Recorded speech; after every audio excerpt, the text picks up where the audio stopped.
Apparently, we're already live on YouTube. Is that right? Yeah. So, there's a topic that Bean and I wanted to actually discuss on today's podcast, and you guys just let us know on YouTube if you want to hear us discuss this topic.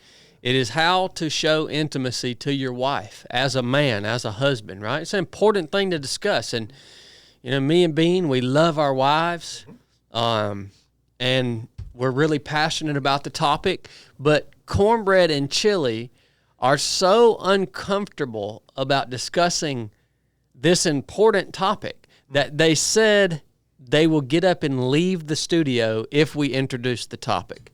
Maybe they're just bashful. Bashful. Yeah, they are a little bashful. Yeah. They are a little bashful. Yeah. But I don't know what it is, man. So, guys, welcome back to the 3 of 7 podcast. We're glad you're here. We got a special treat for you today, and that is our friend and our brother in Christ, Bean, Robert Castillo. No, Carrillo. Carrillo. Wrong, bro. Robert Castillo.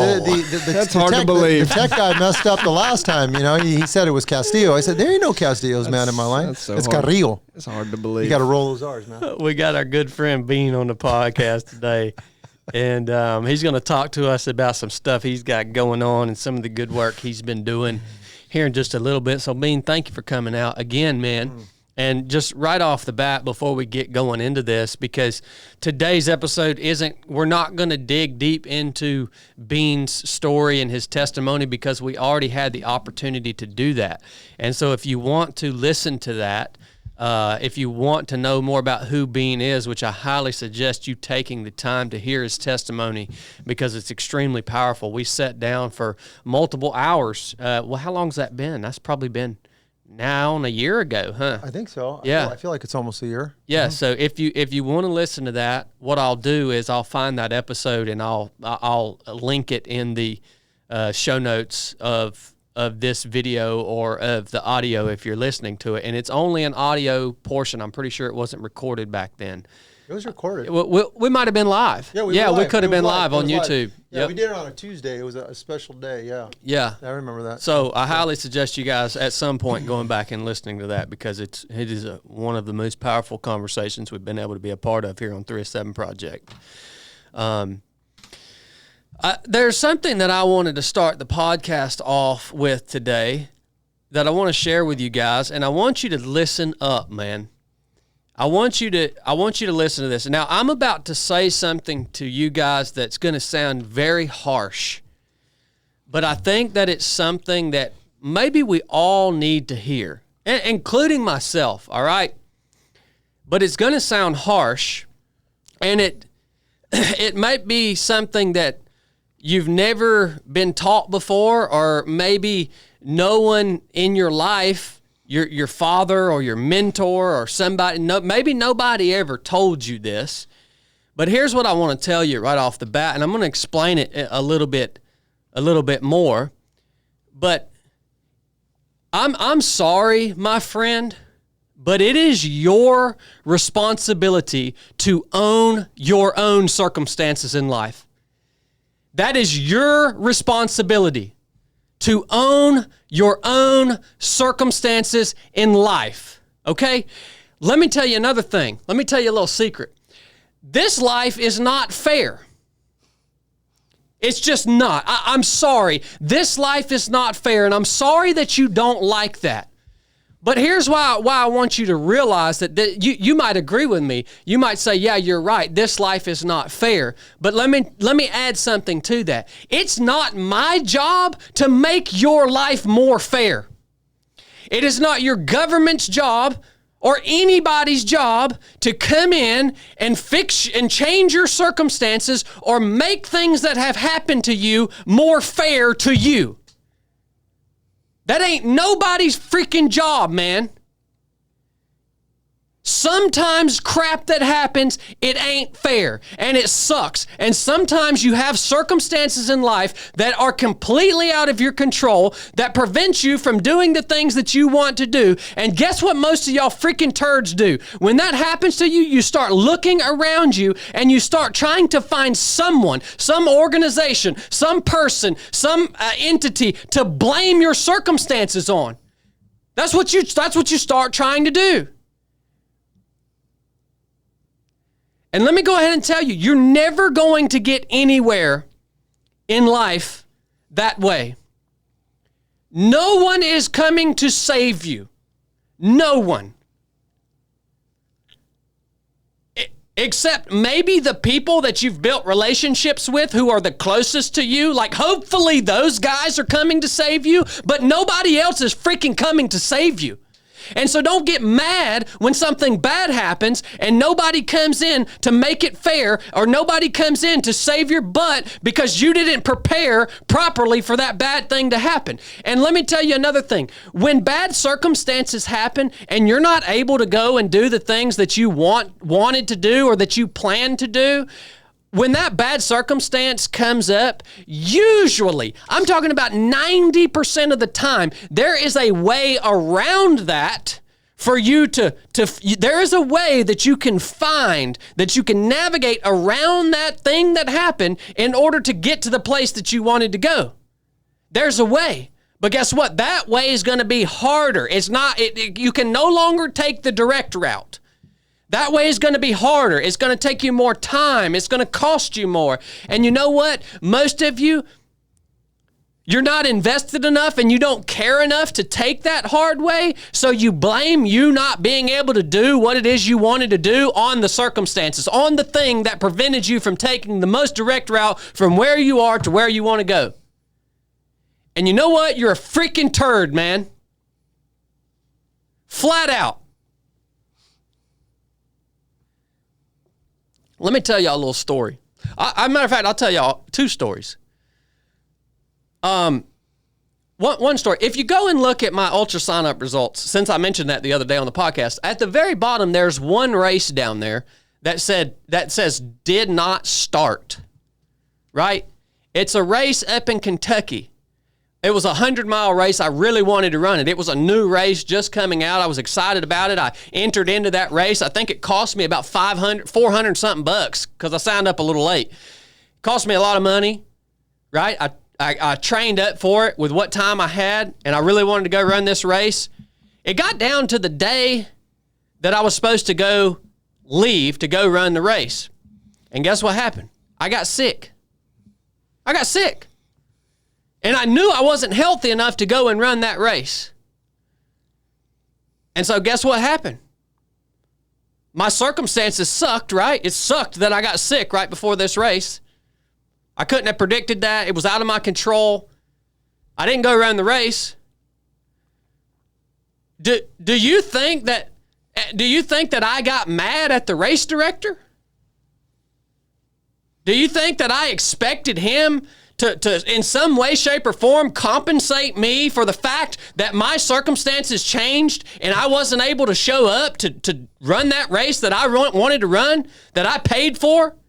Do you think that for a minute I thought that I should hold him accountable for that? No, it's my circumstances. It didn't work out for me, man. That ain't nobody's fault. Let me tell you another story. I'm going to tell you this story because I want you to realize something. I will never ask you to do anything that I haven't already done.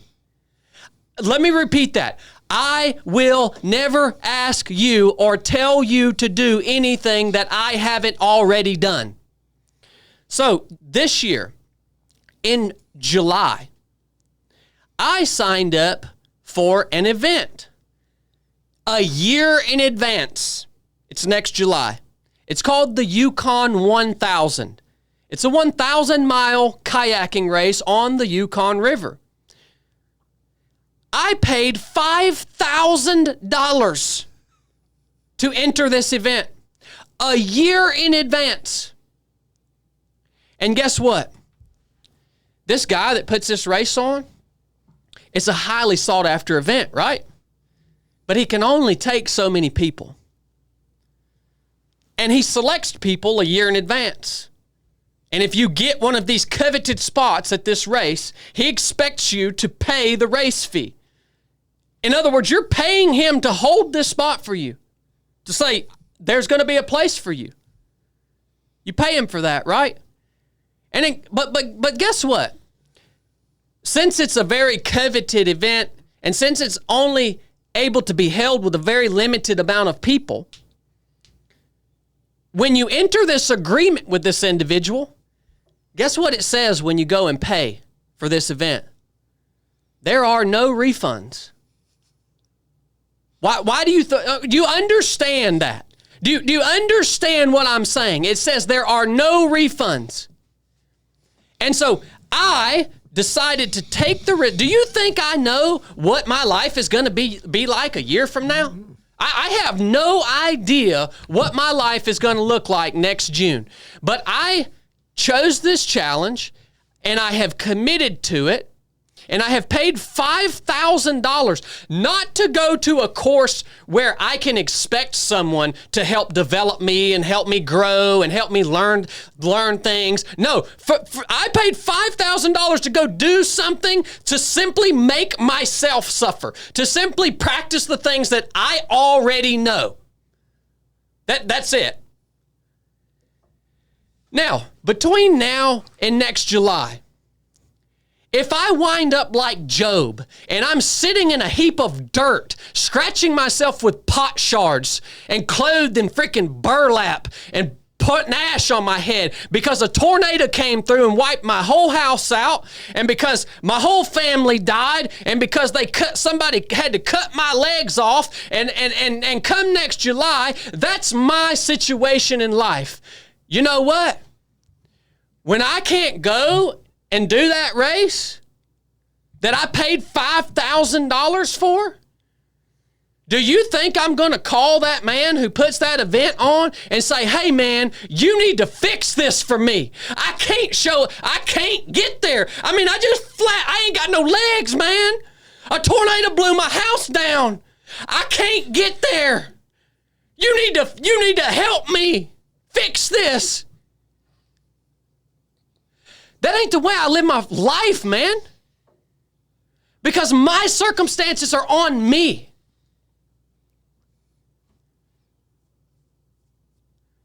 I will never ask you to do something that I have not already done. And I'm so sick of people who get hit with some crazy circumstance in their life, and they want to whine and cry, and they want help, and they expect you to make it more fair for them.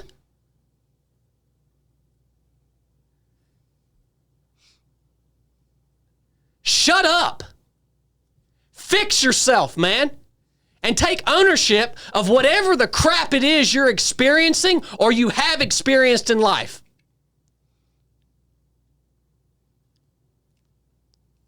And you know what? If that happens to me next year and I don't make it out to this race that I paid $5,000 a year in advance to go and be a part of, guess what I'll do? I'll hope things will be better the next year, and I'll pay $5,000 again to hopefully have a chance to do it the next year. That's what I'll do. Because that's common sense. That's the way men operate. But no, man, maybe I'll have my wife reach out to the race director and moan and groan and cry and complain for me. Maybe that's what I'll do. What the crap is wrong with you people, man?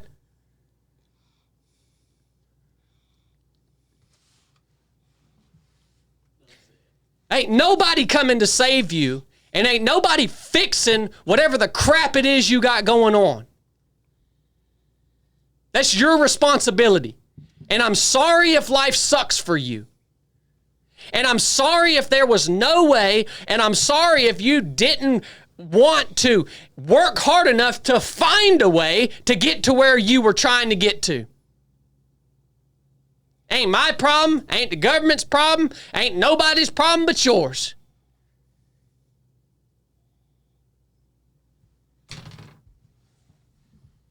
What do y'all got to say about that? I mean, that's pretty point blank.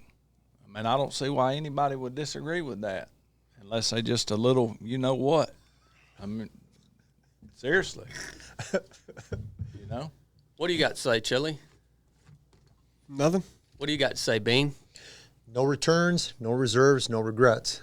So anyone that's listening to this that knows me, they know what that means. You know, once you make a commitment, there's no going back. You know, leave it all on the table. There's no reserves and there's no regrets. No need to cry about it. It is what it is, right? So that's just part about being a mature adult. That's all, and stuff. I mean, who hasn't suffered a loss, right? It hurt. That's the way it goes, man. You win some, you lose them. But what do you want me to really? Yeah. What the heck are you gonna do? You win some, you lose some, man. So I get it. I've lost money. It's not fun, but you learn, man. You learn. So I get it. Yeah, I like that, man. I like that. Well, you know, I just take it for granted, Bean, and I just like that. That's the way I live my life. Like it's not even something I have to think about. That was part of your DNA. And so I take that for granted, and I think, well, surely everybody else thinks this way because it's just like common sense, right? But it's not, man. Yeah. I'd venture to say there's less than 10% of the public that think that way, the way you just described. I don't think that that's happening. I mean, look at just social media being what it is. It's a complaint house. People are complaining. What is that telling you? They want to return it, man.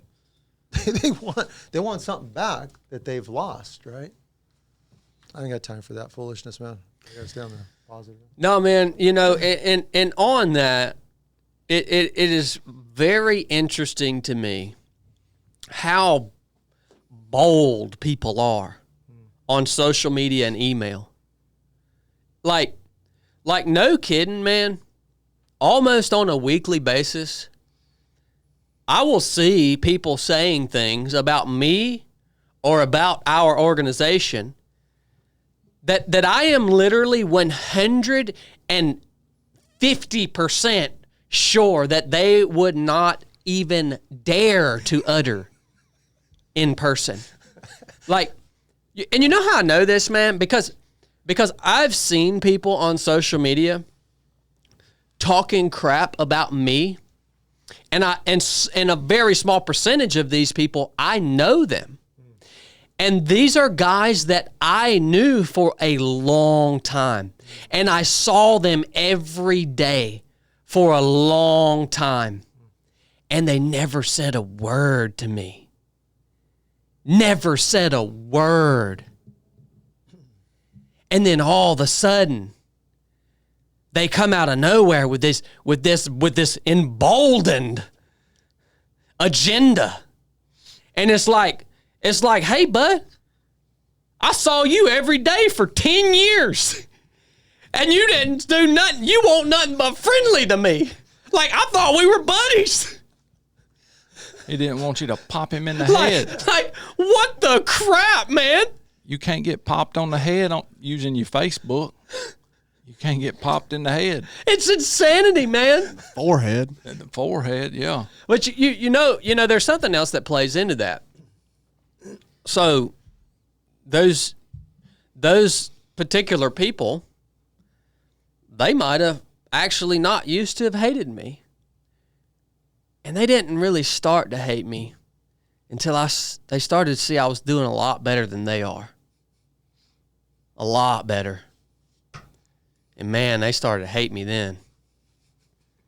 They started to think about all that stuff they didn't like about me that wasn't even worth mentioning back before, back when we were just on the same playing field. Yeah. That's right. It's wild, man. I'm looking forward to a good podcast. Well, you started off with a bang, man. That was just the warm up. That's prelude, huh? That was just the intro. And everybody in this room, minus maybe Bean, knows where that came from. Oh, yeah. You all know where that came from. Yeah. I think Bean could figure it out pretty easily. Yeah. Like I told y'all, old Chad, he don't always tell you what you want to hear. Sometimes old Chad will call you stupid. Won't he, Chili? Sometimes. No, I mean, come on, man. I mean, the worst thing to surround yourself with is just yes, man. I mean, if you want people to tell you what you want to hear, you're never going to grow. You're not going to grow, man. Oh, but he'll call you stupid. Yeah, it's okay. We got if you did something stupid, man, it's stupid. It's stupid, right? we got deep into the Rite course, and I had to get on to my old buddy Marty. You know, he's listening right now, I'm sure. And I got on to him pretty hard, and Chili came up to me and said, "Dang, man, you called Marty stupid." Well, it was for what you called him stupid for. You thought it was a small infraction? Is that what it was? You know, he just kind of walked to the right a little bit, and he said, "You're so freaking stupid, Marty." Well, you know, when That's you're pretty much how it went down. how many hours were you out there when that came out of Chad's mouth? Oh, you know, we're pretty deep in. Oh, okay, well, was you know, I pretty mean, deep in, it's yeah. deep, you know. Marty told him he needed anger management glasses. He sure did. By the way, we had an amazing Rite course mission this past weekend, man. Anything impactful for you guys for that particular mission? For me, like I said in that after actions report, like, you know, I sort of, this being, what's this, the fourth or fifth one I've done? Yeah, fourth, you know, yeah. you sort of see the teams get there and everybody, you can tell there's a little bit of nervousness. They don't know what to expect. And it's like some people like want to totally erase who they are because they're just going to develop this whole brand new way of life by the end of this Rite course. And they already show up with some attributes and some assets. And it takes a long time, a lot of times, for those to start, the good qualities. And, you know, the bad ones, of course, got to be squashed. But it seems like it takes a long time for those good qualities, those good attributes to start coming out instead of just busting them right out the gate. And, like, there was two people there, Chris and Blaine, that, I mean, just busted theirs right out the gate. And that's what stuck out to me the most. Like, they was willing to use what good they showed up with right out the gate. Mm-hmm. Cornbread, why do you think that is? That some don't right out the gate. I think it's just you don't know the people. You're nervous about meeting the team. You don't know what to. You don't want to cross a line. Okay. You don't want to cross a line of who you are. You're with strangers. These guys. Yeah. I don't know who these guys are. Like, Right? Okay. Somebody might think I'm stupid or whatever it may be. Right. How about you, Jill?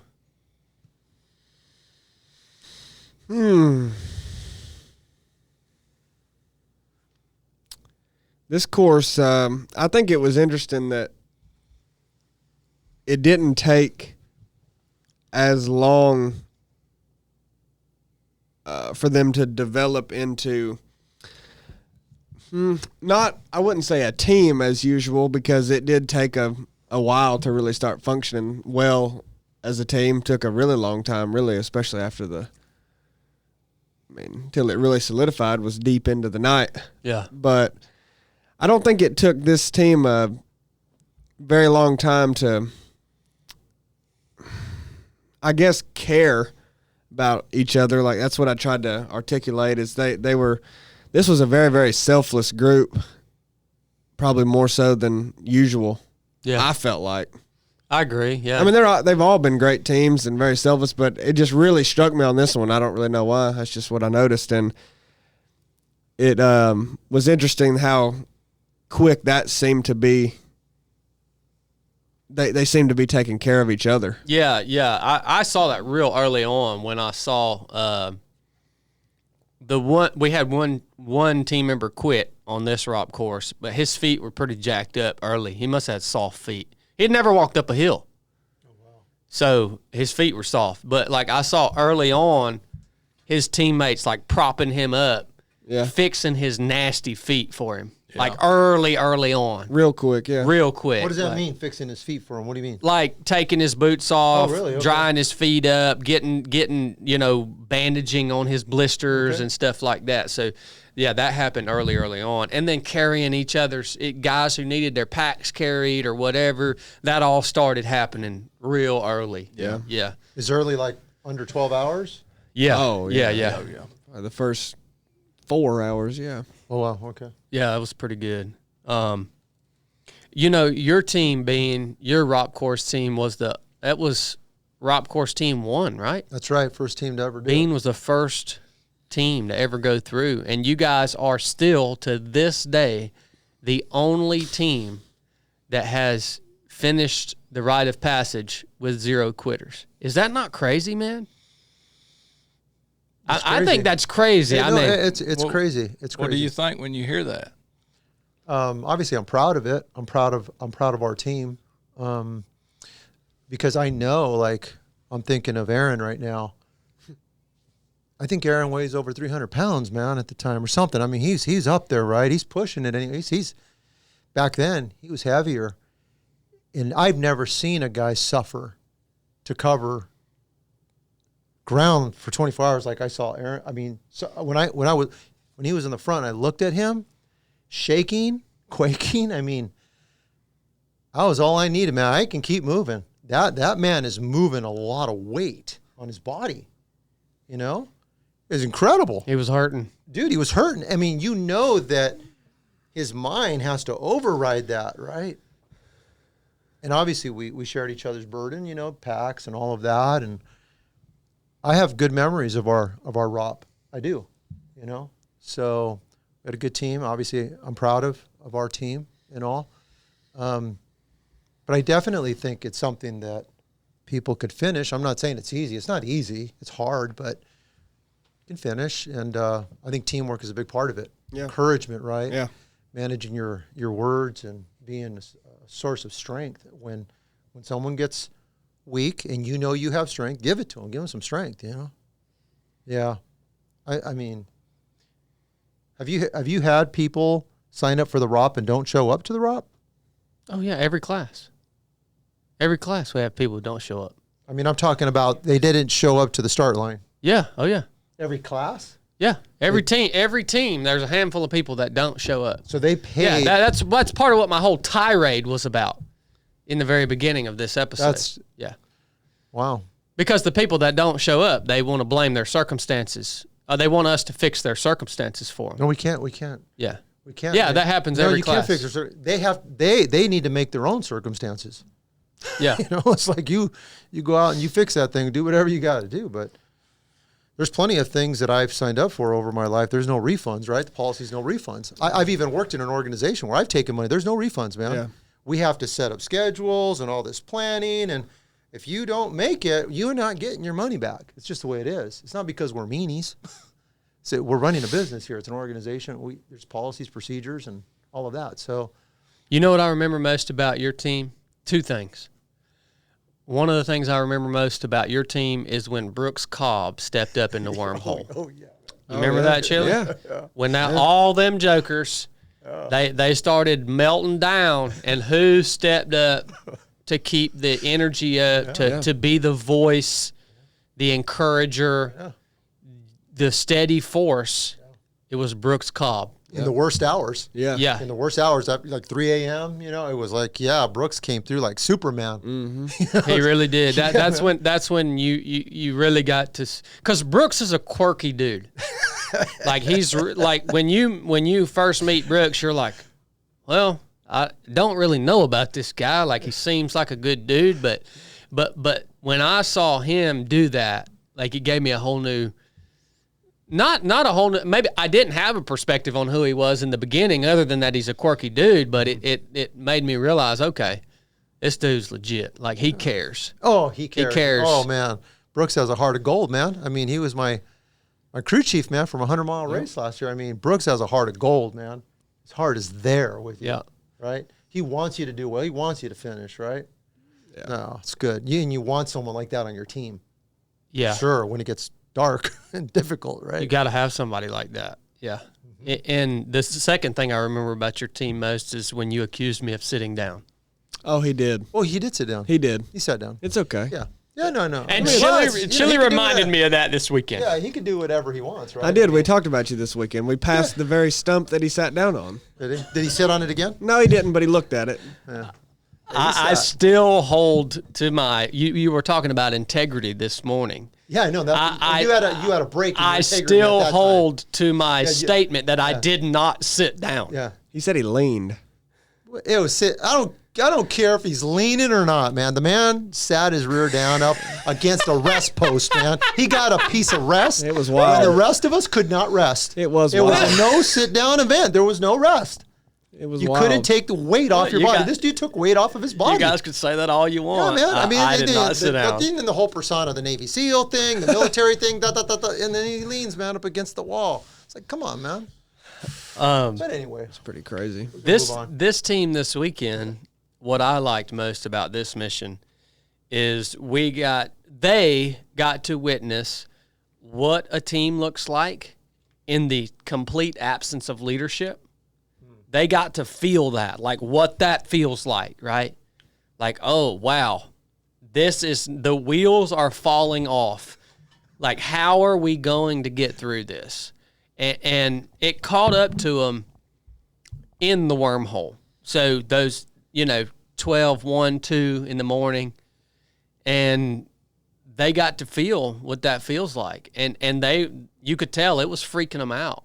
There was zero leadership. And we came out of the wormhole and we turned on that gravel path that starts to climb up the mountain. And we come out of the path, we come out onto that gravel path, they get into dual file. There's zero leadership. I yell at them for a little bit, and then I immediately fire their 2 squad leaders. And then I immediately hire 2 new squad leaders. Now, I didn't know if these guys that I hired were going to step up or even going to try. I just assumed maybe let's see if they try. And these 2 dudes, literally from the instant they were hired as squad leaders, both of them stepped up and they started communicating with each other. They started leading their team.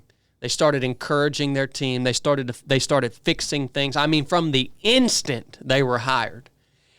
And the whole situation, like, turned around 180 within 30 minutes. nice.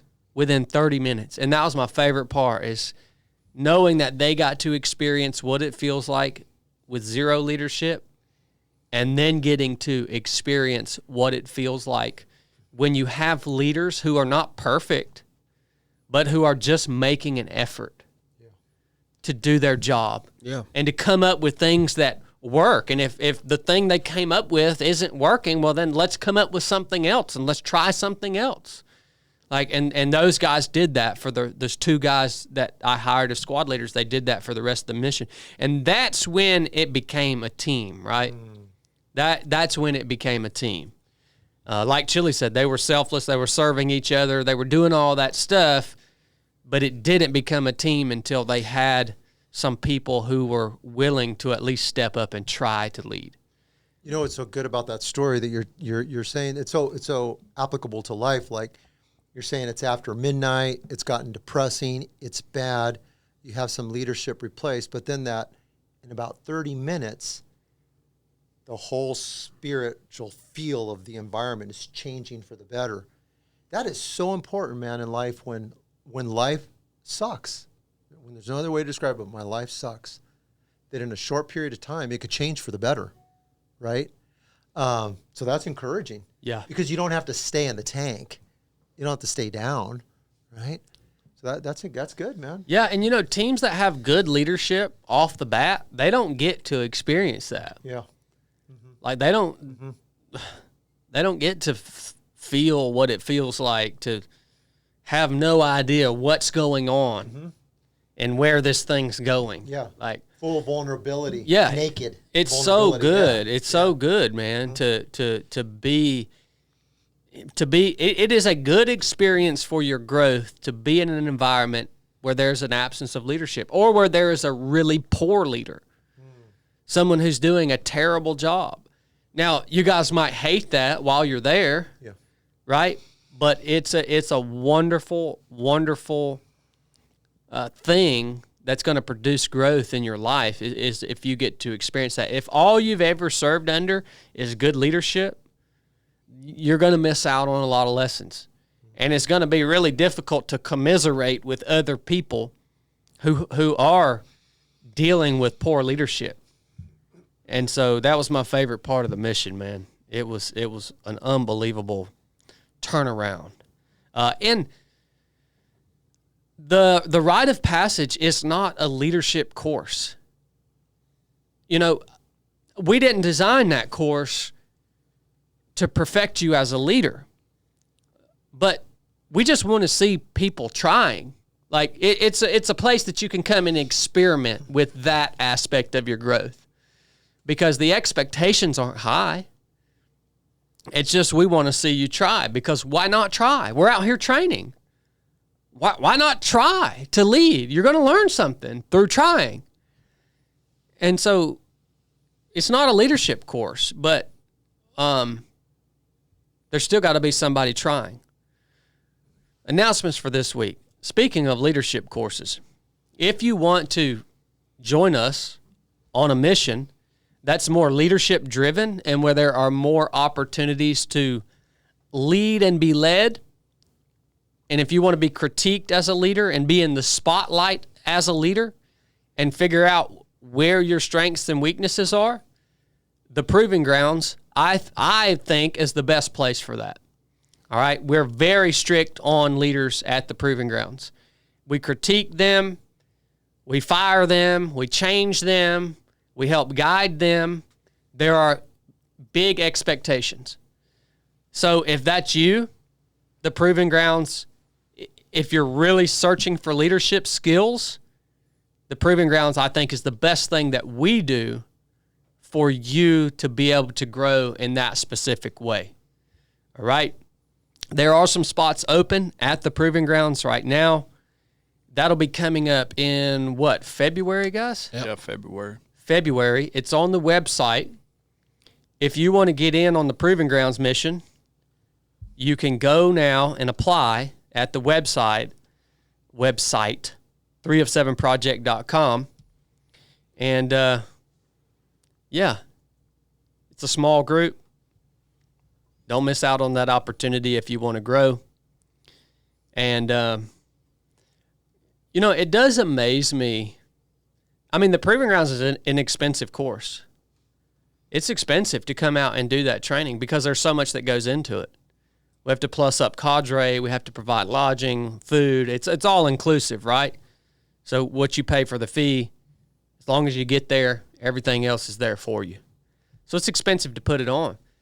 But, you know, I have thought about this. It amazes me, like, how people will be hesitant to pay whatever it is, $2,500 for a course like the Proving Grounds. It's amazing to me that, like, if I could have done something like if I could have been introduced to something like the Proving Grounds 15 years ago, I would have paid every last dollar that I had saved to go and do it. It would have been worth that to me. What I would have learned there would have saved me so much stinking time and so many mistakes, man, as a young man. I mean, I've learned a lot of those same lessons over time. That's how I teach them. That's how we teach them. But, like, it just amazes me that people don't value training. That's the problem. People don't value training. They don't understand how essential and how crucial it is. They don't understand that life ain't just going to happen and make them better. It's going to do the opposite. Like, they just don't get it, man. And so they don't want to invest in it. And it's mind-boggling to me. It's mind-boggling to me when I'll pay $5,000 to go paddle down a river. Yeah. And it's like, well, hold on just a minute, man. I'm going to do my absolute best to serve you at the highest level and give you every single thing that I have learned over the course of the last 2 decades of my life. And we're going to condense it into a weekend for you. And you're going to meet awesome people. Yeah. And potentially create lifelong friendships and relationships while you're there. But you want to turn down that opportunity? Well, Okay, man. Well, just keep going the way the world's going. You're not going to like where you end up. It amazes me. So if you want to apply, you can. That's a, and this ain't for a selling point. Like, I'm truly amazed. Doing it as a student myself. I remember, I think I was troop 3. Yeah. I remember talking with some of the guys on Sunday after it was done, and the consensus there was like, this is $8,000, $9,000, $10,000 worth of training. Period. Like, hands down. Seriously. Yeah, I don't think there's anything better out there. Yeah. Oh, there's nothing exactly like it. That's for sure. Right. I guess better is relative. Yeah, I mean, when I went to the Proving Ground, it was, great experience, fantastic. I learned so much there, built, some great relationships, and I totally get it. Like some people will be like, well, you know what, I can't afford the $2,500, right? But you can save it over maybe a year, 2 years, even 3. Here's why it's important for anybody that's listening to this. Most of us will invest in our leisure. Yeah. Okay. And that's what we're used to spending money on, our leisure. And we'll do it over the course of a year and maybe even spend $1,000, $2,000 on leisurely kind of things. But leisure really promotes an atrophy, of sorts. In your mindset, physically, spiritually, it's not. Even relationally. Yeah, relationally, like long term, that's not a good way to go, to just be constantly putting money into your personal leisure. You need to invest in your personal growth, and that's not something that I think as Americans that we're used to. Like, it sounds weird. I'm going to invest, $2,500, into my personal growth kind of a thing. And what if, you start thinking, what if I regret it? You start negotiating with yourself. Will it be worth it? But once you begin to invest in your personal growth over a period of time, you do it consistently, you're going to find out like, oh, it's changed my life for the better. My outlook in life has changed. I'm even a happier person as a result of it, like truly. Absolutely. Leisure doesn't do that. And so I think the Proving Ground's a great thing to invest in. Yeah, I know you're not, sales pitching, but it's like, I think that personal growth is, why not invest in this? You got to live with this, right? Until the day you die, you might as well have a good relationship with yourself. Mm-hmm. Right? Well, and it's no mystery why Americans are not used to investing in their personal growth. It's because we live in a country and in a time where you can get by being average and being miserable. That's true. You can live your entire life of 70 some odd years being miserable and not really good at anything. You can do that. Yeah. As long as you got a little change to go down to Walmart and get you a TV dinner. Yeah. That's unfortunate. What's funny about that, Chili?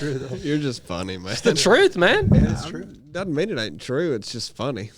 Well, people don't think emergencies are going to come to them or they're going to be taxed physically and mentally or spiritually. I've talked to quite a few people that know people in North Carolina that had to hike out of those mountains when those floods come, and some of those people didn't make it. Yeah. Some of them didn't make it. They didn't get swallowed by the water. Some other stuff happened to them. It come to North Carolina. It come to North Carolina. Those floods like that could happen anywhere in this United States. And some of those people were physically able and mentally tough enough to get through those mountains. Yeah. Yeah, it could literally, your training that you invest in right now could literally at some point come down to your life or your death. Yeah. And just one experience. When people think about that, they always think of some grand thing that, what's going to happen if we're invaded by China? Well, what about the everyday things that you go through, like a dang hurricane or a tornado or an ice storm or something? Stuff happens every day. A log truck hits you, Lord forbid, and you got to really fight to get out of the interstate. Stuff like that happens, dude. Stuff like that happens. Yeah. But people are accustomed to, they want to return, right? Yeah. They're like, someone's got to come take care of me. Yeah. Someone's got to rescue me. Yep. See, that's the American mindset. Instead of It is, thinking, man. you know what? There was a hurricane that went through the country and those people are hurting. What could I do differently with my life? How could I set up my life so if and when that happens in my community, I do better than the average person, right? Yeah. That's how you need to think. You know, people get so worried about stuff. They're on the defensive and like, who's going to save us from it, right? Instead of thinking, well, how can I be proactive and do well in the difficulty? But Americans don't think like that. Yeah. They don't. We have insurance for a lot of things. Yeah. We want to be insured, all right? Yeah. We want to be insured. That's a good point. Yeah. That's true, man. I don't. You know? I don't either. Hey, but you live on the wild side, Chili. Jeez. You're Oh, wild. you're exactly right, Bean. And I have been thinking along those exact same lines. You described it very well. But I mean, what a terrible thing that has happened there in North Carolina and even in South Georgia and places. I mean, it's an absolutely terrible thing, man. But it does. I mean, so that's where my mind goes. My mind doesn't go to. My mind goes immediately to, okay, like what can I learn from that? You know what I mean? Yeah, amen. Immediately. Amen. Because if you get too bogged down, what it is you're getting locked down to a sense of security. And if you dive into security in life, you're going to lose courage in the process.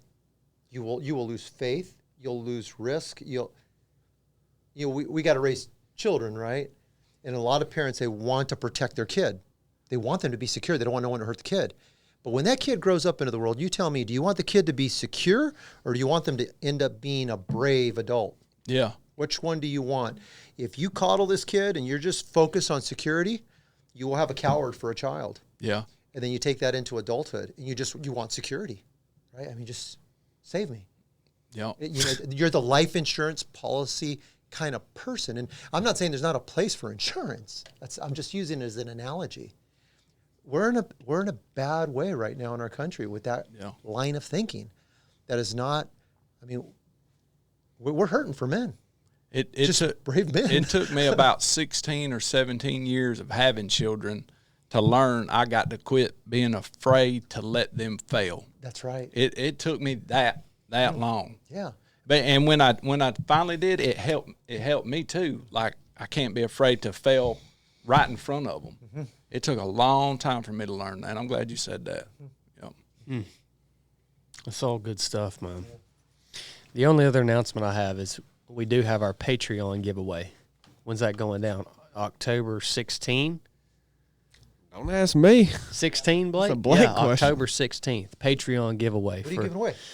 We've got a handmade quilt that my mom made. You're giving away a quilt? Yeah, we got a custom knife by Shay Butler, our friend Shay Butler. We got some custom handmade frames by Eric Harris, the frame maker. We have got All Sookie stuff is right. from Salty Lauren. Britches. What else we got, Blake? $500 Barbell Apparel gift card. We got a $200 Hoist gift card. We're giving away a free spot to a ROP course next year. Any course you want to get in on, and a $100 gift card to our store. So How do you get in this drawing? giving away? Just join Patreon. You're in the drawing. Oh, I am? Yeah. You know what else you should throw in there? You know how sometimes he braids up his beard? Yep. Get a little braid and cut a snippet of that sucker and throw it there in the box, man. Agreed. You know? Dude, now you're talking about giving away $1 million prize. I thought they could use it to spark up a fire, man, a fire starter or something. Tinder? You know, Tinder, yeah. Wow. But yeah, we got a lot of stuff. So you don't have to be in any certain tier That's cool. or anything. It's just if you're on Patreon, we will randomly select you guys for each of these items, one person per item. It's not all going to the same person. So that'll be done live on the podcast October the 16th. So thank you guys. You got one more announcement. What's that? Don't you guys got a trail race you're doing in November? Oh, thank you, Bean. Gosh, dude, you sound like Courtney and Brooke now. Oh my gosh. Are you going to be there, Bean? Man, you know what? I just got back home from a 10-week business trip and stuff. Yeah. I haven't had time to think, you know what I'm saying? And I found out about the race like late, but it doesn't mean I won't be there, right? Right. I don't know. What is the date of this race? When is it? It's November 16th. 16th. Why is everything on the 16th? That's when you put it. November 16th. Mountain Mama Farms Classic. Yep. Okay. It's going to be quite the festival. You got to be get some big. people signed up for that, Bean. Is this replacing the race you do in February? No, there'll be, Lord willing, there'll be another one in February. But the Mountain Mama Farms Classic is totally different. It's a friend of ours owns a farm in Chattooga County, just north of where I live. And this farm has been in her family since the early 1800s, I think. Oh, no. And so she's inherited it, obviously, and now she's opened this farm up, and we've created about a 4-mile loop around her farm. And the start-finish line is going to be in the backyard of the original farmhouse that she now lives in, right there on the property. So we're going to have first form's going to be out there, food trucks. It's going to be fun. And there's a 4-hour and an 8-hour. It's just however many miles you want to run. No 6 in this one. No, six. 4 and 8, and there's 118 people in it. And if it That's sells, a lot of people, man. Oh yeah, and if it sells out, we're gonna do something, Yeah. right, Corn? Something big. We don't know what, but we're going to do something. We're gonna do something Do something for yourself or for the people? for the people. Oh, for the people. We're gonna do something. Nate's coming. That's Is he? ROP Team 1. Yeah, Yep. that's right. Nate's coming. Okay. Got lots of ROP participants coming. So It's a good Should place be for them big. to all get back together. Yeah. It really is. Well, Bean, it's been a while, man. We've done a lot of stuff together. We've trained a lot together. We've run a 100-mile race together. Wasn't that crazy? Man, it's one of the best experiences of my life, Chad. Did we ever talk about that on the podcast? no, you did the podcast We did before you did that. Yeah, I knew Yeah. that, but I didn't know Yeah. if we had ever came I back. mean, no, and- I wasn't here. No. I never came back here or anything like that. No. But man, thank you, man. Thank you for running that with me. And then we had Ben Thomason that was spotting me for 100 miles as well. And unfortunately he got injured right out, not too far out the gate. But man, that experience, we went out for team PT this morning. I was telling Chad about mile 75 when he got in my face, and stuff. And he went ugly on me, man, letting me know it was going to get really ugly for me after mile 75, right? He said, if you want to quit, now's a good time to quit, because it is going to kill you, right? And, but it was exactly what I needed to hear. But that was definitely one of the best experiences of my life. Yeah, it was through pain, right? So, but wow, what an experience, man. How did that come about? Didn't I tell you on the ROP course that I would run a 100-mile race? No, with we you? were at the basic course. Oh, We were at the so basic course, and I was telling you about this. I was asking you about ultra running, and there was a race that was brought to my attention. It was brought to my attention through Brandon Rager, who was in our platoon for Bravo, okay, for the Proving Ground. He had brought it up, and so I was just toying with it. I was thinking about it, and I asked you about training at the basic course, and I brought this event up that it was happening in December, and Greg Richens was sitting with us by the fire. This was like at 2 a.m, man. I mean, we finished. Blake was late. probably already in the tent, right? Blake was. No, he out was. there. I remember No, you saying no, man, come on, brother. Integrities, man. Come on, man. I'll soak it. Man, it's like, but you said to me, I could do it. I could train for it. We were talking how long should the training be, and you go, if you do it, I will do it with you. I thought that was big for you to say that, right? But I didn't. Nah. Well, I was going to hold him to it, or I was going to get on. I didn't- Or I was going to go online and badmouth him like everyone else, right? I'd have something to badmouth him about. I didn't know what kind of man I was dealing with now, Yeah, you know? well, you're dealing with the beaner. Yeah, I had no idea. But I didn't make the decision to sign up Cornbread immediately. That was like in March, and I didn't make the official decision until July 4th of last year to do it. And after that, I contacted Chad, and I basically said to him, hey, man, I've decided to do this. I need you to keep your word and stuff. And you know what? true to form, man. He kept his word and stuff. And I was like, right on, I got less way to get out of this thing now, right? Yeah. It just got tighter. So that was great. And I had a great team, a great crew, man. Obviously Brooks, was there, and I had 6 guys crewing me and 2 guys running, the full way with me. And I just had a fantastic team. As far as team, I couldn't have done it without the team, man. And you know that, right? So, but talk about why you decided to do that, Bean. Because it had a bigger purpose to it. Than yeah, it was a fundraiser, right? Through Yeah. our company. The company I work for is Cancer Doctor. They're found at cancerdoctor.com. We're not medical doctors, but 1 out of 3 women are going to get cancer in the United States. 1 out of 2 men. It's getting close to it's 1 out of 2 people. It's getting very close. Oh my gosh. Yeah. There'll be 2 million cases this year, the highest ever.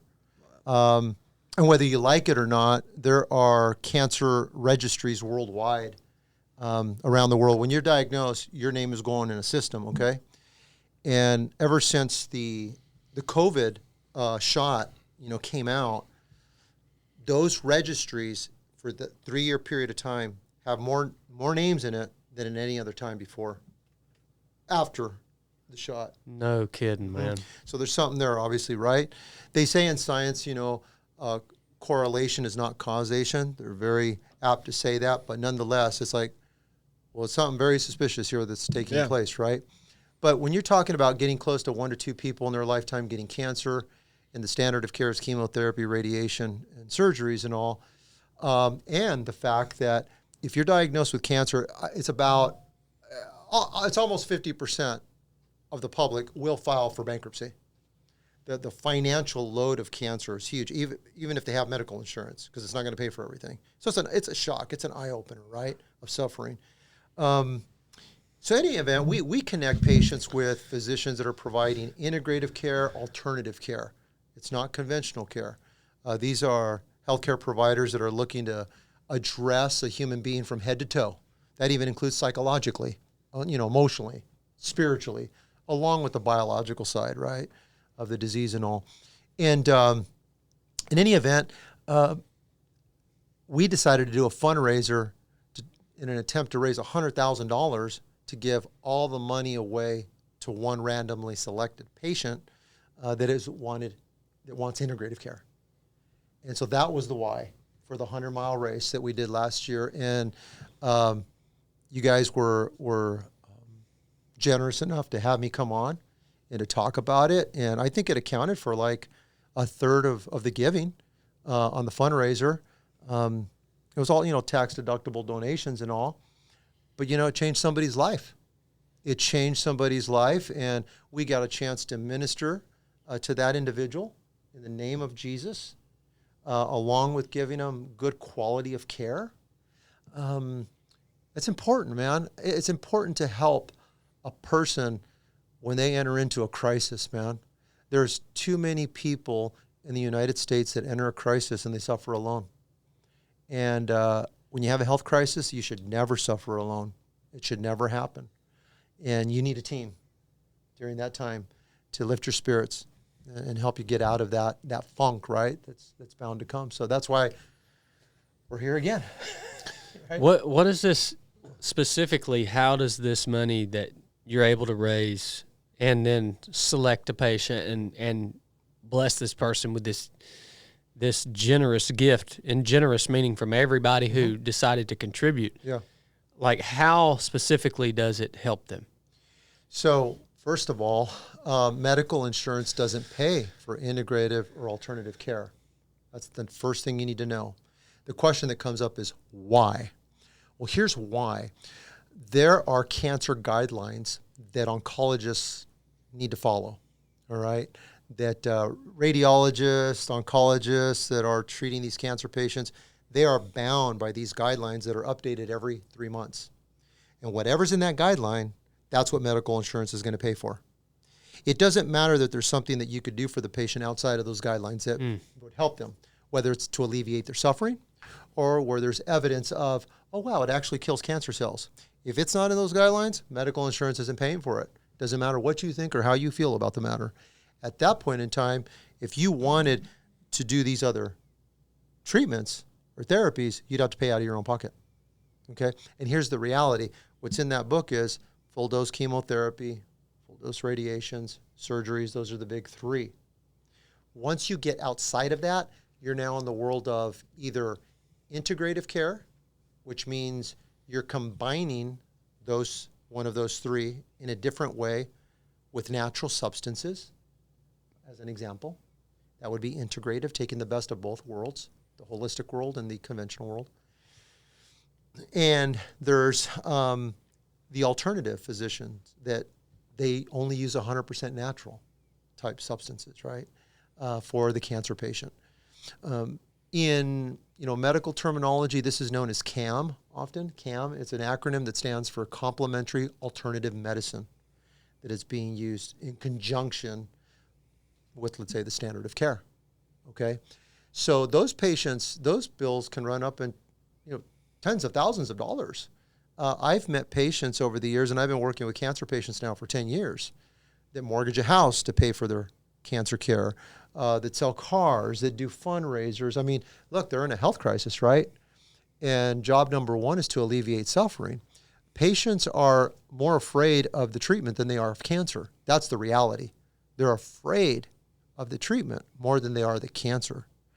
There are a few patients that opt to do nothing at all. They're just like, hey, I'm going to live out my life. One of my aunts got lung cancer in her 90s or something. They wanted to treat her conventionally. She laughed. She lived a very full life. She's like, I'm in my 90s, right? And she's like, I ain't doing anything, man. I'm going to live out my life, and I'm going to have a good time, and that's what I'm going to do. And that's exactly what she did. She took 0 services from medicine. I forget how long it took for the tumor to grow in her lungs, where it started affecting her oxygen levels. She had to get an oxygen tank and stuff, like have it at night. And then it turned into a 24/7 thing, if I remember correctly.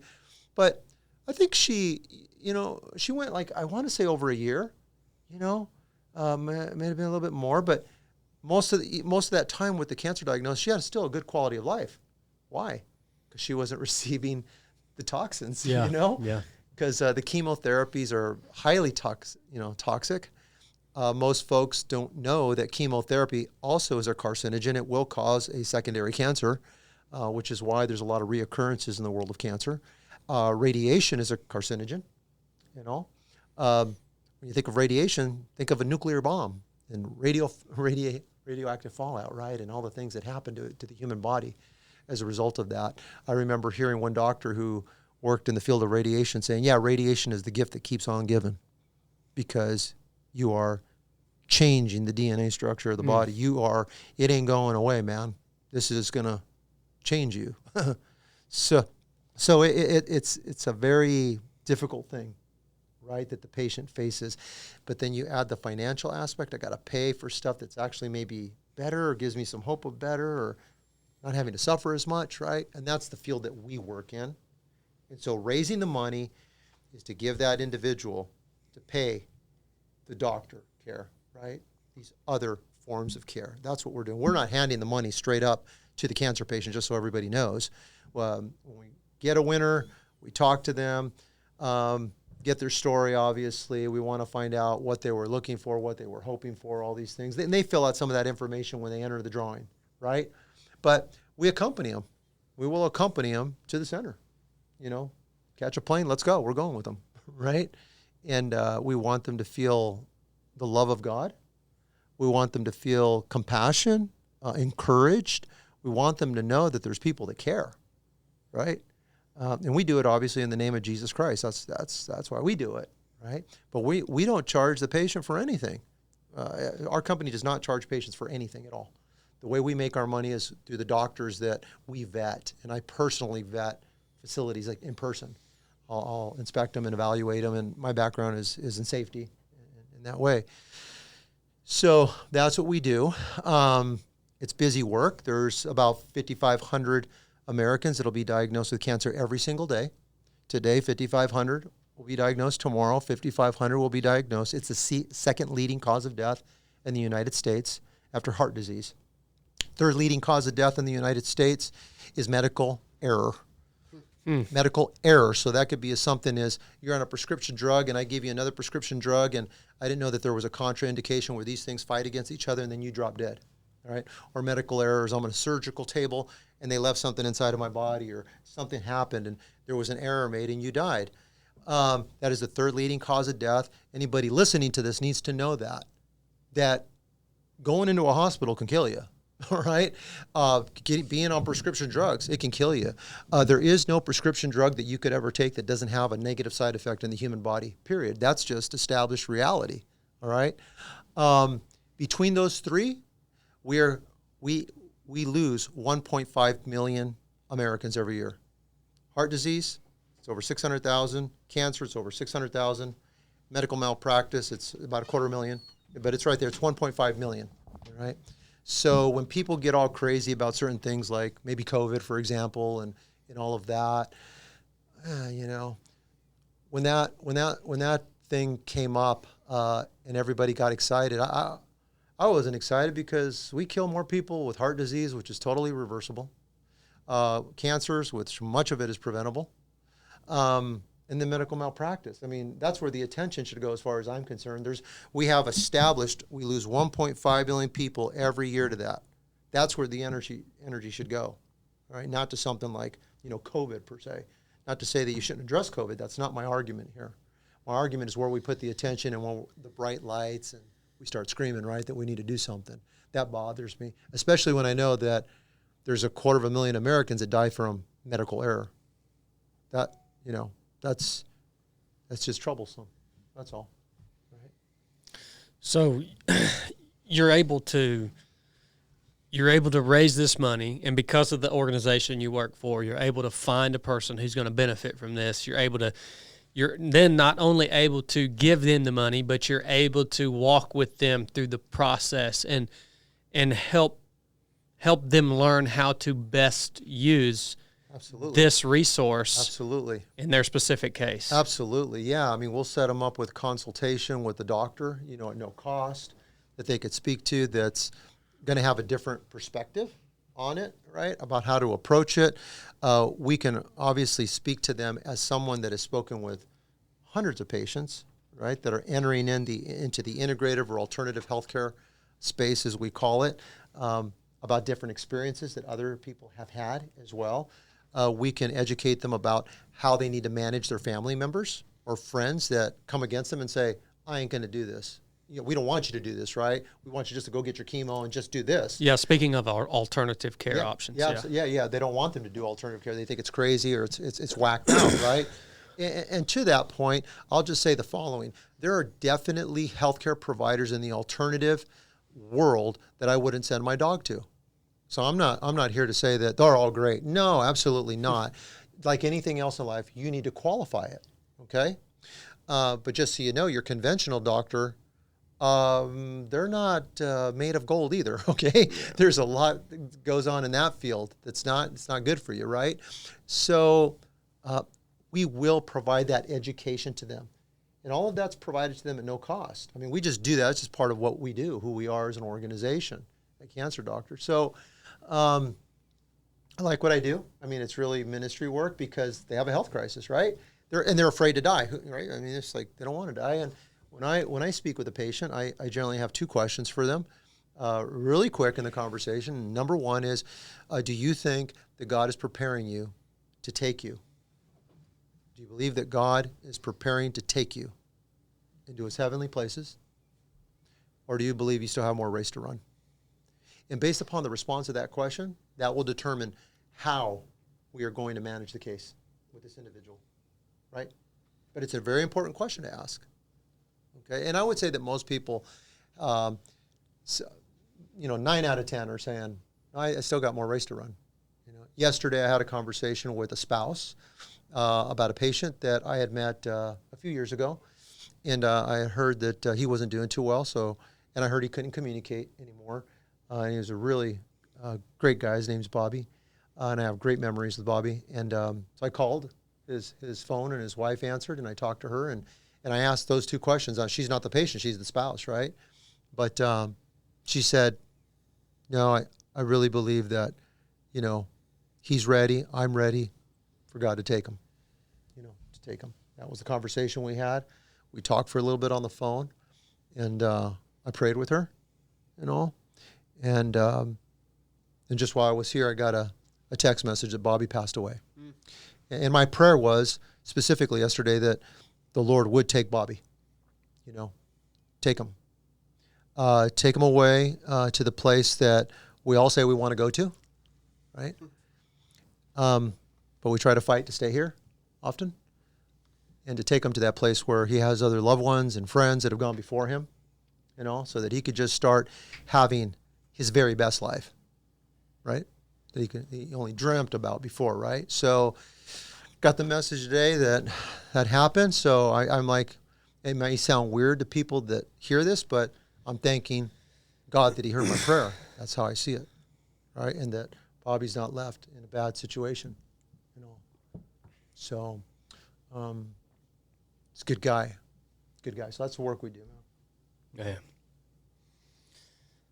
So you're doing the same thing this year. You're raising funds this year, a little different mission.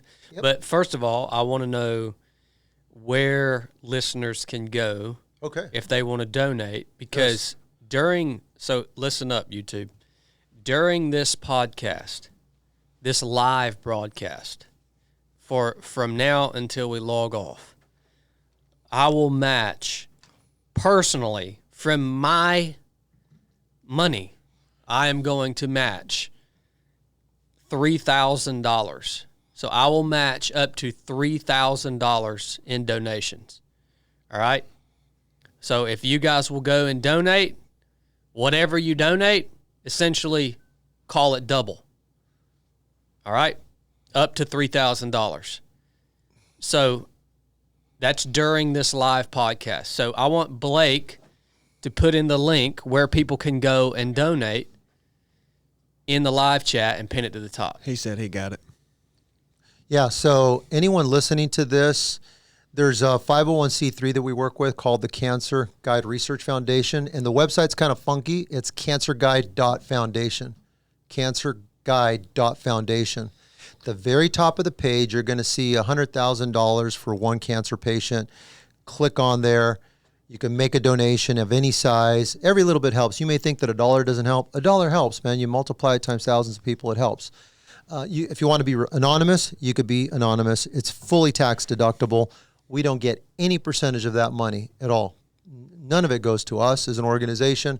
100% will go to a randomly selected patient, right?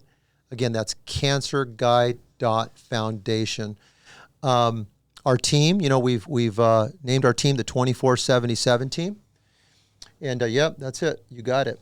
And so it's a hike this year. It's a team event. Brooks Cobb put this together. It's out in the foothills of, it goes from North Carolina to South Carolina. It's a 77-mile hike, no sleeping, right? No resting at all. It has a hard cutoff of 40 hours, and there's over 15,000 feet of elevation, right? The point is to identify with the cancer patient that's suffering. They got no way out. And ours is a point-to-point, point A to point B, and there's no way out. We're going to start it. We need to finish it. We're starting it on a Friday, October the 25th. We're going to start out, set up at the line, and we'll take off and we'll go and move. The great thing about the team, 90% of it is made up from 307 alumni, which I think is actually a great look for 307 when you've had guys that have paid to come into this organization to train, and then they decide on their own, to form relationships because there's something special taking place in the relationship. It's called growth, is what it is. Growing feels good when you grow. And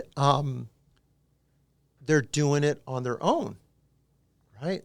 That's a beautiful thing because you know as well as I do. I mean, if you're training somebody in something, but they don't take it back and do it, they just go back to their old way of life. What a waste. Yeah. what a waste, man, right? So the team members on our team, we have, Brooks Cobb, we have Ben Thomason. I met Ben. I call him Caballo Rojo. That's Spanish for the red horse. Caballo Rojo is his nickname. The red horse. That's right, Caballo Ben. Rojo. Yeah. Yeah, so that's Ben Thomason. He's going to be there. I met Ben at the Proving Ground. And then we have Eric Roberts and all. Officer Roberts, he's out of Oklahoma. Ben's out of Washington State, but Eric's coming out from Oklahoma. And I met him at the basic course, right? And we got Greg Richens out of Texas, right? And I met Greg I met Basic course, right? Yeah, wait a minute. You know what? I'm mistaken. Eric, I didn't meet Eric at the basic course. That was at ROP. Greg, I met at the basic course. These guys all over the place, right? Darren Johnson. Yep. At the ROP, he was on Yeah, team 1. just at the ROP course. He This did again. past team, he did. So he's team 1 and team 9 now. Justin Milford, Tin Man. Yep. He's going to be there as well. Now, I was never in a 3 of 7 event with Justin, but again, he's part of the veteran group. And Elliot just came in. Elliot, I don't have Elliot's last name. We just added him, but he's from he's come through 3 of 7 training. So, I don't have his last name either. Yeah. What is Elliot's Elliot. last name? I just know him as Elliot. He's on there. And then we have 2 guys that have never done anything like this, been on their feet for over 24 hours, and they've never done anything with 3 of 7. One is my son, Heath Carrillo. And then another brother named Gary Epp out of Washington State. He goes to church with Ben Thomason. I met him on a mission trip, is where I met him. Ben and I were in Mexico at a mission trip together. Gary was there. And Gary heard us talking about, endurance type stuff. And he got turned on by it. I said, you want him, man? You want to come to this and stuff? And would you like to do something? He's like, yeah. I said, well, come on, man. Let's go. So he's been training. He's been taking it seriously. Gary's good, good young man. And so, yeah, that's our team, right? And we're looking forward to it. We got crew, crewing us, 4 and all. And it's going to be a blast. But, I mean, they're all, most of them have done something like, now, it's going to be obviously a little bit, it's ROP on steroids, man. Yeah, 77 miles. You're gonna, that's a long haul, and especially at a hiking pace in the mountains. I mean, people think that. So if you're good at running, in my opinion, it's easier to run 77 miles than it is to hike 77 miles, because what ends up getting you is the time on your feet, right? So if you can run it and you're good at running, you're done way sooner than if you hike it, right? So if you're intentionally staying at this hiking pace, it's the time on your feet is what gets you. That's what begins to cause the most pain. Yes. Yeah. Yeah. Yeah. And then the trail, apparently, it got some damage from the storm that went through the Carolinas. It's still open, as I understand. Cobb Brooks is the one keeping tabs on all of that.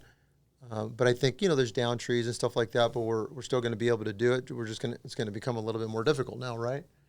Some obstacles and stuff. But yeah, I'm looking forward to it. We got the itch ready to get. When is that going down? October 25th. It's a Friday. Oh man, it's close. Oh yeah, we're coming. We're tapering down, and then it'll end after midnight Saturday. Your Sunday morning type hour.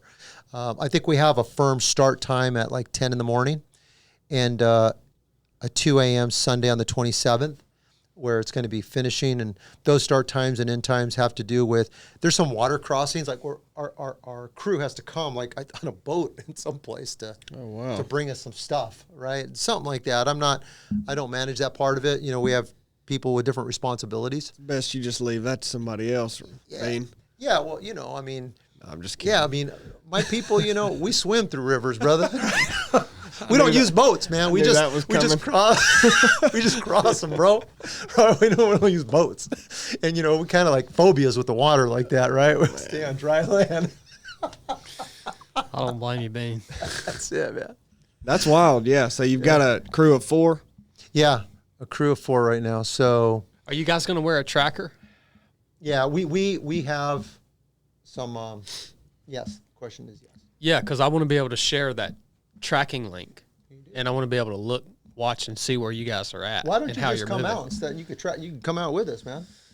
I'll have to look at my calendar. Cancel it. We got a Cancel whatever you speaking got, man. engagement. Cancel. I'm pretty sure it's a speaking engagement. Would you rather be talking or moving?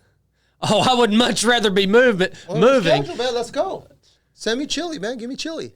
Bean, you've been talking to me all morning about commitment, man, and integrity.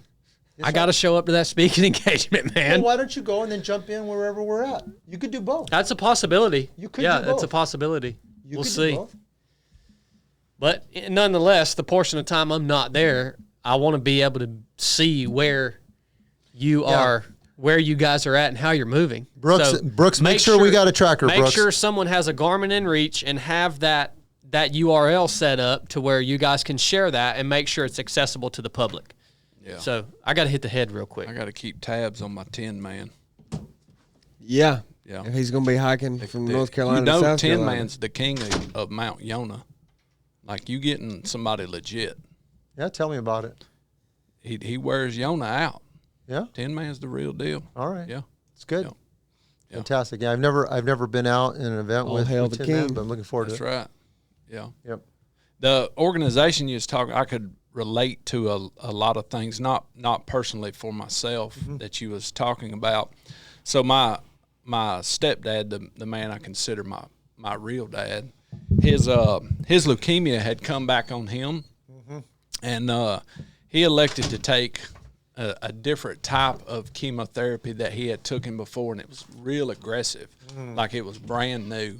And he took that chemotherapy on a Thursday, and by Sunday he passed away. And his doctor just told my mama flat-footed that chemo killed him. Yeah. It But then I had a buddy, you remember Danny Smith? Yeah, Me and Chad yeah. used to coon hunt with him, and he got liver cancer. And dude, that the way that man searched for something alternative, and this was back before the internet was really, really big. It wasn't at hand reach on your phone, you know. All the books his wife was reading, and he's even, on hospice there at his house in the bed, they're taking raspberry seeds. He's doing everything he can do to keep from taking that chemo. And their doctor told him his liver cancer was caused by Lipitor. But anyhow, so I've seen it firsthand. Somebody we'd go to visit him, and he would just be searching for something other than that chemotherapy. I can't remember if he ever ended up taking chemo because he didn't live very long after they diagnosed him. Yeah, you see, there's over 100 chemo agents. People think of chemo, they think it's just one deal, but there's a lot of chemo agents that they select from, and they select the one that has a better profile for your cancer, right? Better kill rate's what we're talking about. But as one oncologist told me, it's the dosage of the chemo that is going to destroy you, right, in your immune system, right? And so in the integrative world, you may have an oncologist giving low-dose chemo, significantly lower. So when I say much lower, if 100% is a full dose, they may be giving somewhere between 5 to 20% of that full dose. Yeah. And so they give it differently, the delivery systems. And so it's not so toxic, right? It's the dosage that'll wipe you out. It's kind of like water. It's not a problem until I drowned you with it. Yeah. Now it's a problem, right? Yeah. Too much water. So Right. it's that kind of thing with healthcare often. But that's always stuck with me, the way Danny and his wife, was just searching for a hope that there was something out there, like I said, he was eating broccoli with raspberry seeds, all from the outside looking in, it's like, holy smokes, man. Yeah. And what I would like, to see people do is just adopt, prevention is a lot easier, right, than having to treat any disease. But yeah, you inspired me to eat a salad today. Man, well, that clot, bro. Yeah. I don't want you to drop dead. I don't. It does not matter how. I've seen some very physically fit people that got themselves into a health crisis, man. And so you got to make sure that blood is flowing, man. And and we talked about some other things that test how that blood flows, but we won't get into that. Mm-hmm. Yeah. But I'll leave. But we need to eat some greens. Dude, I'm interested. Well, before we switch subjects, it's kind of sad that you're just now inviting me on this mission. I mean, that's kind of screwed up. Why is it screwed up? Because how long have you known you were going to do this? Oh no, Brooks has asked about our availability, including yours, a long time ago. Did he? Yeah. Well, I mean, I only communicate with Bean. Hey, man. Oh, Hey, man, jeez. I forgive you for what you just told me, man. I forgive you. It's Even kind if of you're too proud to. it's to kind of apologize, screwed up. man, You're you know 2 weeks before you're asking me if I want to haven't come. seen you in person. I like to invite you in person. I like to give you that Oh, okay, hospitality, that okay. Mexican hospitality, bro, in person. Look how he Yep, disrespected Brooks. Right? Yep. Crap, man. Yeah. Jeez. And 2, make sure you have a tracker because I want to be able to share that. And I think people who donate are going to want to watch and see you guys' progress. Yeah. And 3, again, guys, on this live show, I'm going to match up to $3,000 in donations. So During this live show. Yeah, can you see those? Can you see those? Yeah, I'm sure. Donations We can. Let me see. live? Let me take a look here. Okay. Let's see. So as long as we can see those live before we go offline, we're going to see how much we've raised. Yeah, I guess we should have figured out what number we're starting with. Well, we need the tech guy, man. He's got the big screen over there. That's a classic Chad move. You can see it, Blake? Anything past Oscar B is going to be from here. Okay. Okay. During the live, yeah, it isn't. I don't see it that way on my All right, phone. well, So the we big got the screen's tech gonna show guy. you. It's a rare thing that he's over there doing his job. So I guess we took his microphone away from him, and so now he's actually doing his job now. Wow. So You're doing a good job. yeah, you're Blake. doing a good job, Blake. Hey, by the way, look at. Hey, I got a have you message been from Brooks. have you been monitoring the super chats, Blake? I forgot that. You just have to scroll all the way to the top, Bubba. Hey, regarding the invite, Brooks just said, "Hey, Bean, I invited all the 3 of 7 fellas to the 2477 with us. Yep. If Chili didn't share the invite, that's on him." So Whoa, Brooks. Yeah, he definitely didn't share it, Brooks. But Bean, you did ask me through a text. No, and I did. yeah, that's right. I did. I invited through a text. I as well. believe I Thank you did for reminding share me of that. Yeah. Matter of fact, I do believe I did Yeah. share that. You definitely didn't share it, Shelly. Chad, you don't remember nothing. Because I would love to be going out on a 77-mile can, man. hike. Man. Actually, as a matter of fact, I did share that, and Blake told me that we had a speaking engagement. Where's Is that the not what speaking happened? engagement at? You Shut only up, talk Blake. you talk for Oh, 60 come on minutes, now. I right? think it's in Indiana. 60 minutes you Are talk. you telling me I didn't say that? Well, you think we could get a hold of a private jet? Yeah, man. You have connections. Yeah. You know people, right? Well, we'll see how it plays out. If you need to, run yourself over there, man. We'll see how it plays Right. out. Dang. Where were you going somewhere before I stopped you? No, I mean, Okay. I got think, not that I can think about right now. All But right.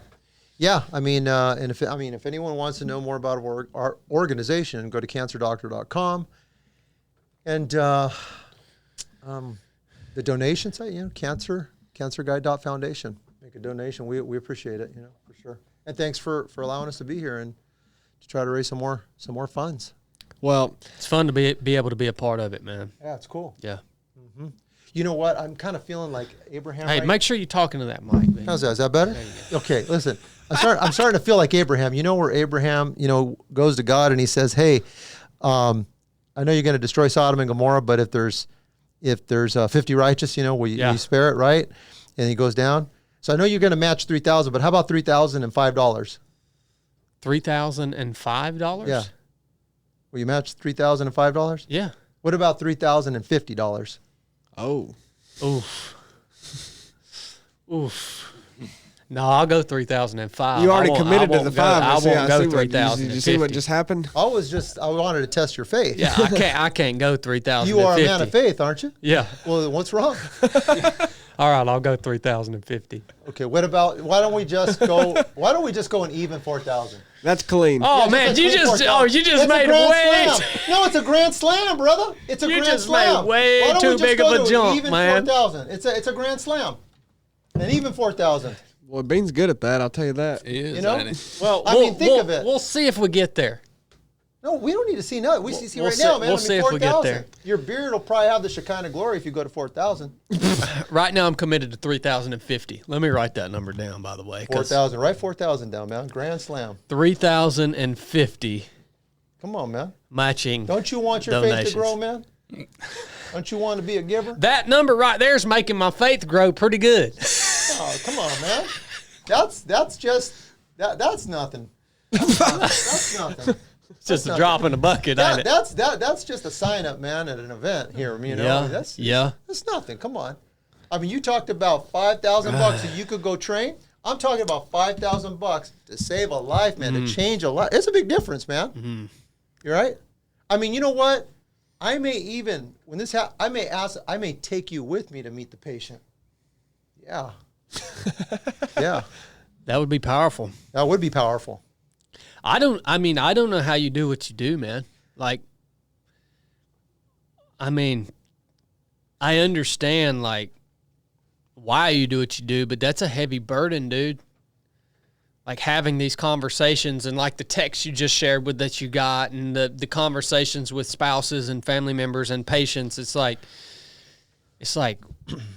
man, that's heavy stuff, man. Like, day in and day out. But isn't it what we talked about when we began this podcast about the difficulties in life that people get into, but you haven't trained for it, you haven't thought about. I mean, I don't want anybody to get cancer, man. But the reality is we're getting close to 1 out of 2 people, so we're going to have a conversation. And people are afraid to die. And we have to have an eternal conversation. Yeah. Why are you afraid to die? Do you think something's on the other side? What's that look like, right? So that conversation has to be had, right? Yeah, and somebody's got to be there to have that conversation. Yes. It's just like, I don't know, man. It's always, it's a miracle how the Lord has created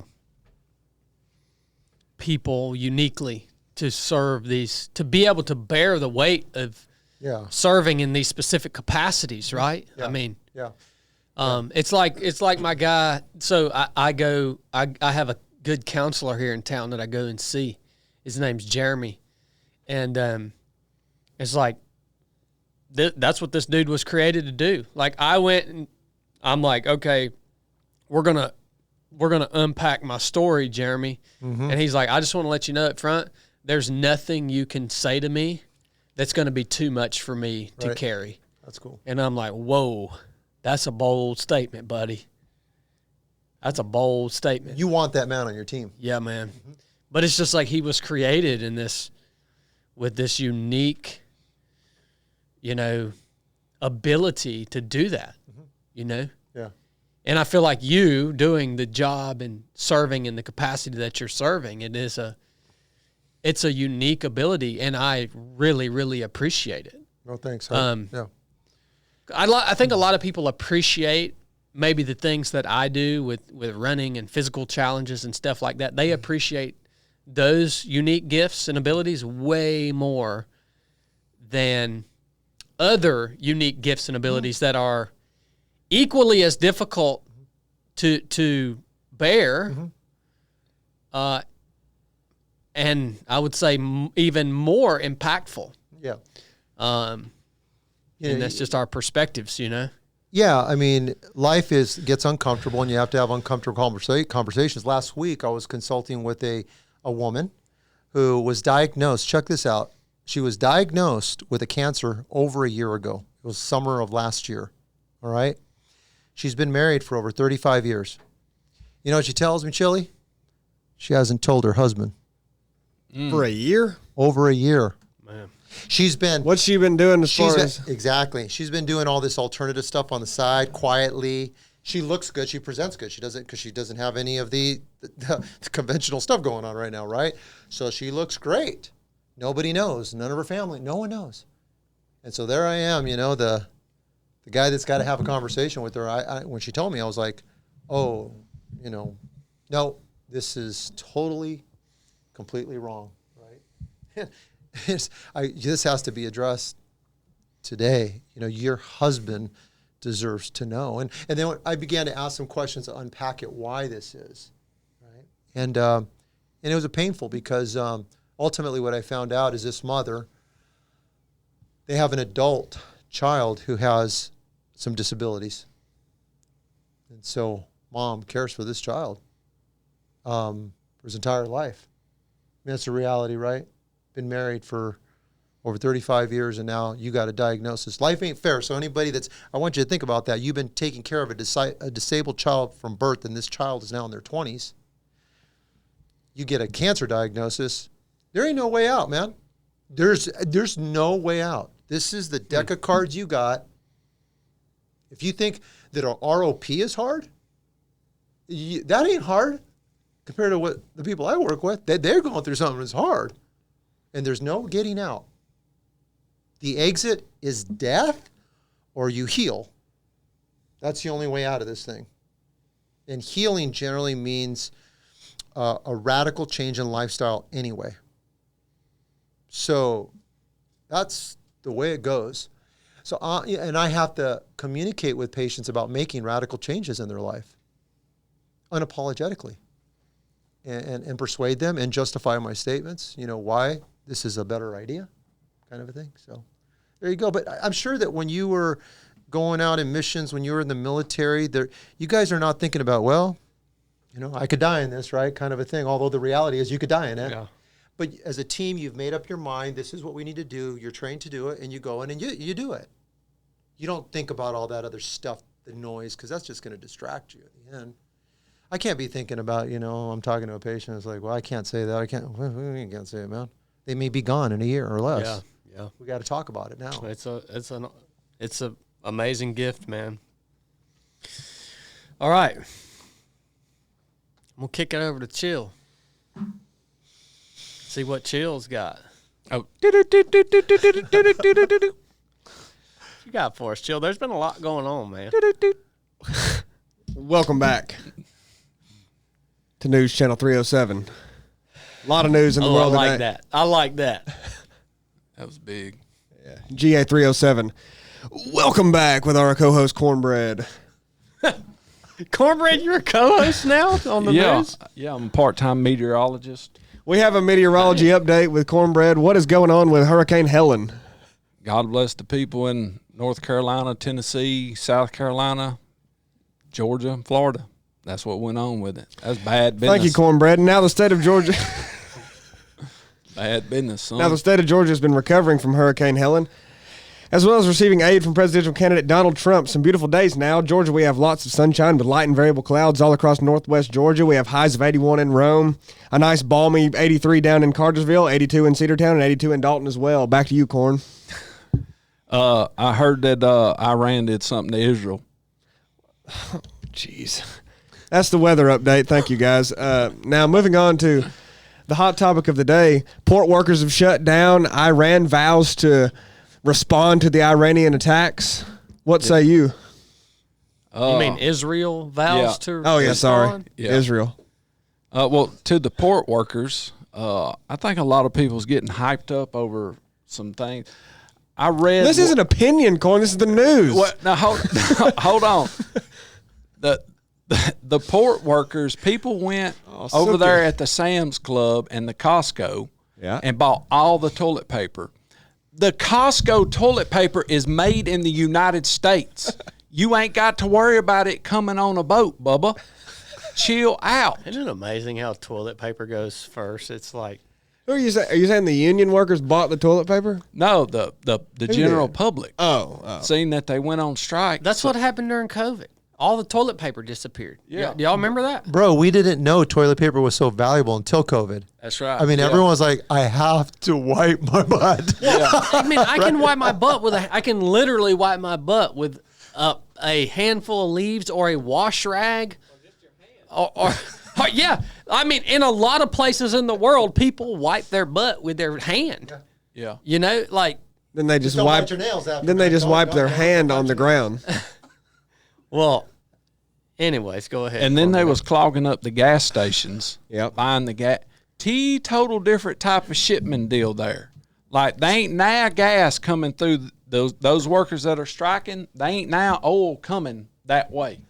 You thinking about it? You totally Yeah, wrong. I saw they're like shipping, but it's like bananas and Yeah. like grapes and Yeah. Look, we don't have the facts Yeah, here on some GA307. some car parts. And stuff, yeah. stuff like that. This is not good. People don't get that coffee, son. That's gonna be bad business. So on this topic though, obviously I did a truck talk about this yesterday, and so a lot of people have a lot of hate for unions. And I didn't know that, because in my mind a union is a really awesome idea. I mean, it essentially keeps a corporation from being able to just get stupid rich and pay their people a crappy wage. Well, me and Corn are about to go on strike. You know, but we will pick it today. I didn't realize that people were so against these unions, and there's so many You ought to people be. that are coming that have commented on that truck talk that are talking like, these port workers make $100,000 a year and they're just greedy people. Look, man, I would not do the job that those people do for $100,000 a year. Like, do you realize they work all kinds of crazy hours in any conditions? That's tons of overtime. Like, these jokers are getting it, man. And by the way, everybody that works that job ain't making $100,000 a year. I'm pretty sure those salaries, which all of the news articles I read about this made sure to put, like, when it listed the salaries, made sure to put the top tier of the salary that you can make doing that job. Yeah. To where everybody reading it is like, oh, well, everybody there's making $39 an hour is the base salary. No, it's like, no, $39 an hour is the salary that the dude that's been there for like 10 years is making, right? And not to mention that, like, all of that, but whatever. Like, who are you to say that this joker is making more money than they should make? Like, you don't do that job. You don't know how taxing this job is. And if the people who are doing that job feel like they're being screwed over by the corporation they're working for, and they don't feel like they're being compensated for the grind that they're putting in to get this essential job done, well, who am I to say, well, that's screwed up. You make $100,000 a year. That's double my salary, by the way. I make $50,000 a year. That's my salary. Well, I also don't do that job. Right. You know what I'm saying? But I didn't realize how many people were against these unions and against these longshoremen who have decided to basically go on strike. And, you know, the American public is against them because they're like, why are you holding the American people hostage, essentially, so that you can get more money? It's like, well, they're the ones doing the freaking job, man. Yeah. Like, if you don't like it, American, if you don't like that you can't get your bananas down at the Walmart, well, go down there and jump on a forklift. Unload your bananas. It's interesting. Everybody hollers, stand up for yourself. We're going to have to fight one day and this and that. And then when someone stands up for themselves and fights, then they go to pitching a fit about them standing up and fighting. And you know, another thing, it goes back to people not liking people who are doing better than them. All these people who are saying these people make $100,000 a year doing this job and they're just greedy and they don't need to make any more. All these people that are saying that are people who make less than $100,000 a year. Yeah. And you want to know why you probably make less than $100,000 a year?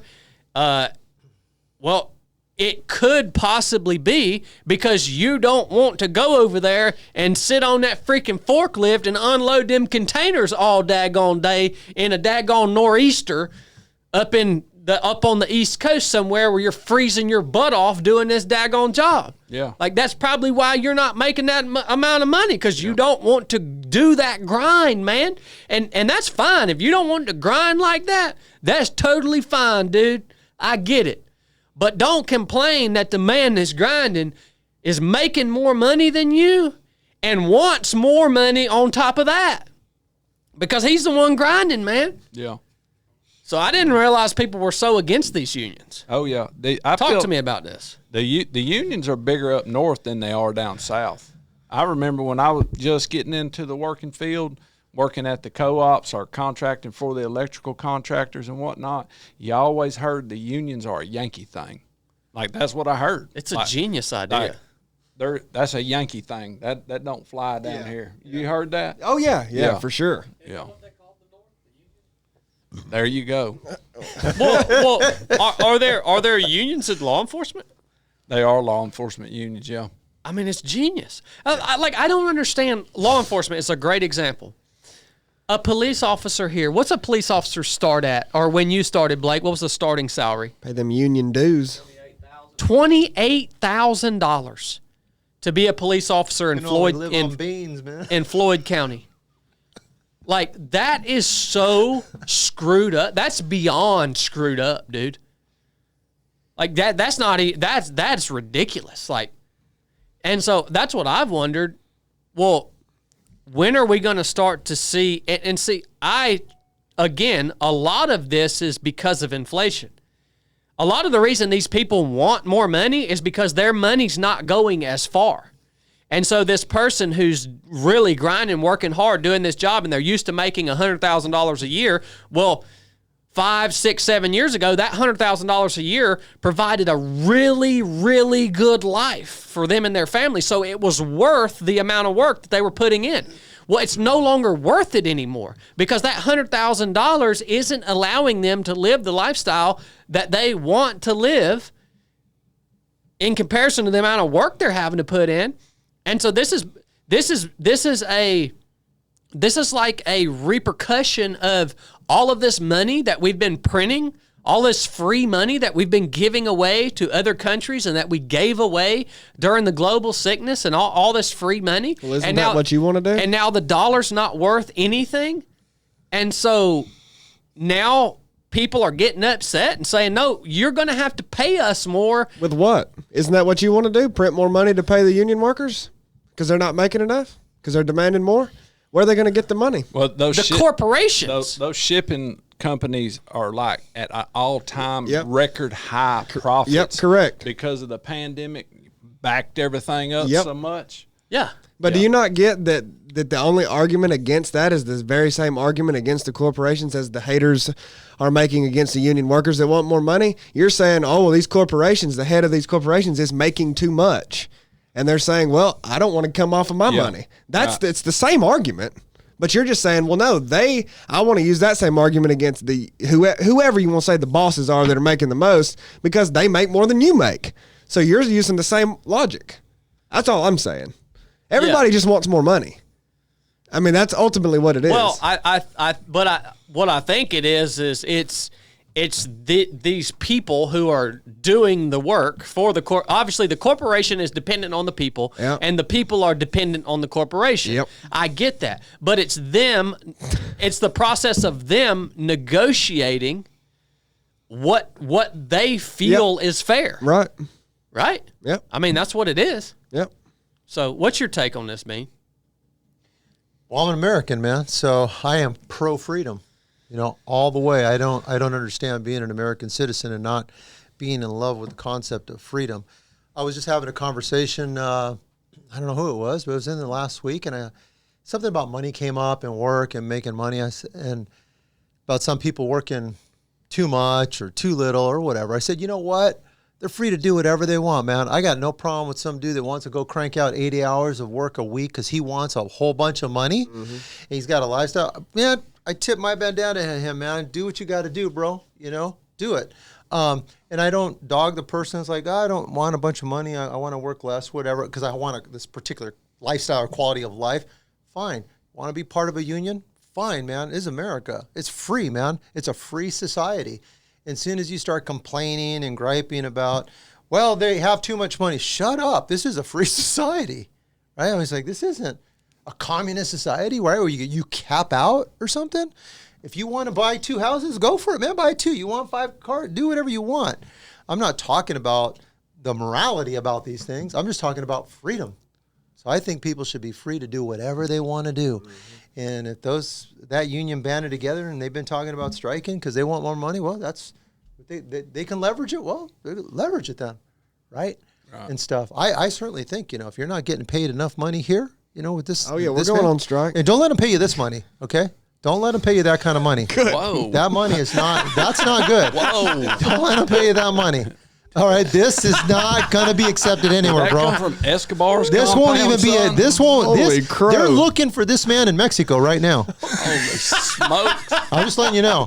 Have you seen this man? That's a They're looking for Monchichi. this man in Mexico. Dude, show that to that camera. I mean, they're looking for this man. All right, this is the man they're looking for right now in Mexico. That's a Monchichi right there. This, yeah, there it is. There it is. Maybe you didn't see it well. There you go. One more time. All right, that's the man. I love it, son. Yeah, man. So anyway, So you don't see anything wrong with it being? Wrong with The what? union's ban the union. no, they're free to do it. That's what they Yeah, do, man. yeah. That's their team. Yeah, and that's they what do. I mean, the reality is they have that leverage. yeah, they do. Like they have that leverage. So these people are performing a critical task Yeah. to serve society. And by the way, they're not easily replaceable. Yeah. I mean, these people have to have specific skills to be able to run certain types of equipment in order to do this job, and they're not easily replaceable. So they have the power to do this. Now, just remember that this whole thing cuts both ways. Freedom cuts both ways, and it isn't always pleasant. So before you were born, in the 80s, there was airlines workers. There was a strike. Air traffic controllers, I think it was. All right, in the United States of America, can you imagine? Air traffic control said, we ain't controlling nothing, man. You're gonna stop. You're gonna stop airports, right? Well, President Reagan at the time said, "Okay, man. So I feel you. Just want to let you know, if you don't report to your job at this time, you're all fired." Yeah. And that's exactly what happened. They were terminated, and they got replacements, and that's part of freedom. It got shook out in a way that the union didn't work out for them, right? Exactly. But Absolutely. it is what it is. So it cuts both ways. Just be aware of that. And that's part of a free society. It cuts both ways. Freedom requires responsibility. You cannot leverage or benefit from freedom without personal responsibility. You know. And if you're looking for the security, once again, you can't have freedom. Those two do not go together. Freedom involves risk, and you're calculating things. Can we do this or not? Right. So that's all. I'm just wondering if, as the dollar continues to, the value of the dollar continues to tank, if we won't see things like this happening in other essential career fields, like law enforcement, like healthcare, like, you know what I mean? Yeah, Because I mean, it just gets to a point where people who are doing these essential jobs and they're working really hard and they're taking a lot of stress upon themselves, they just flat out band together and say, "Hey, if y'all ain't going to pay us any more money, we're not going to do this job anymore." Yeah. Yeah. I think the East Coast workers did this in the 70s once before, and I think the president stepped in and acted on some Taft something or another. I can't remember what they call it. Yeah, I saw that, but as apparently President Biden is not. He said he doesn't believe in Taft or whatever. really? Yeah, he's not going to enact whatever that in looks 04, I'm pretty sure the West Coast did it in 04, and it didn't. I don't think that lasted but a couple of days in 04.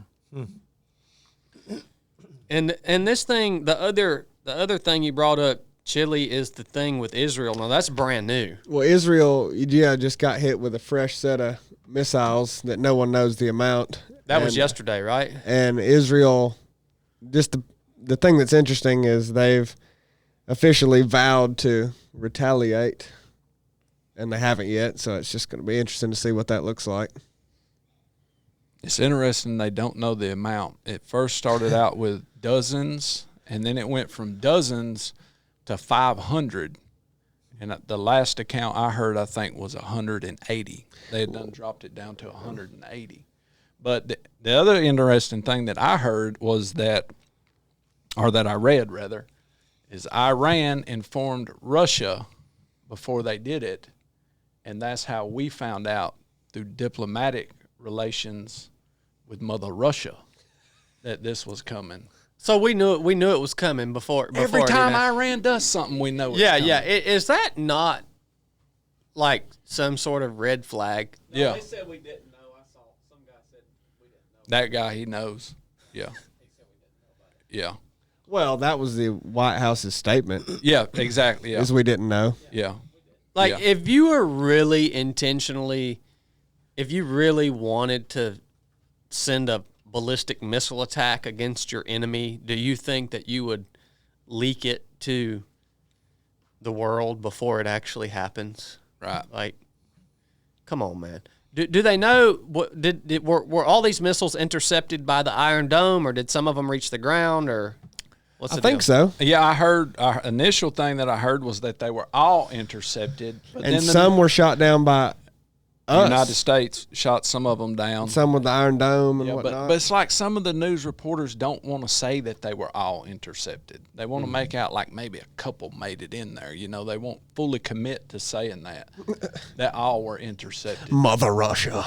So they haven't said if anybody died or anything like that. I read a report yesterday that no one died. Wow. No one. Wow. So why do you think all this is going on? Oh, well, this is opinion news. That's Corn's job. I'm just delivering the news. I have to keep the reins on the Israel. You Israel get thing. pumped when Iran gets mentioned. Yeah, I think Netanyahu wants war with Iran, personally, Why? because Iran has been attacking them through proxies for Yeah. ever. Yeah.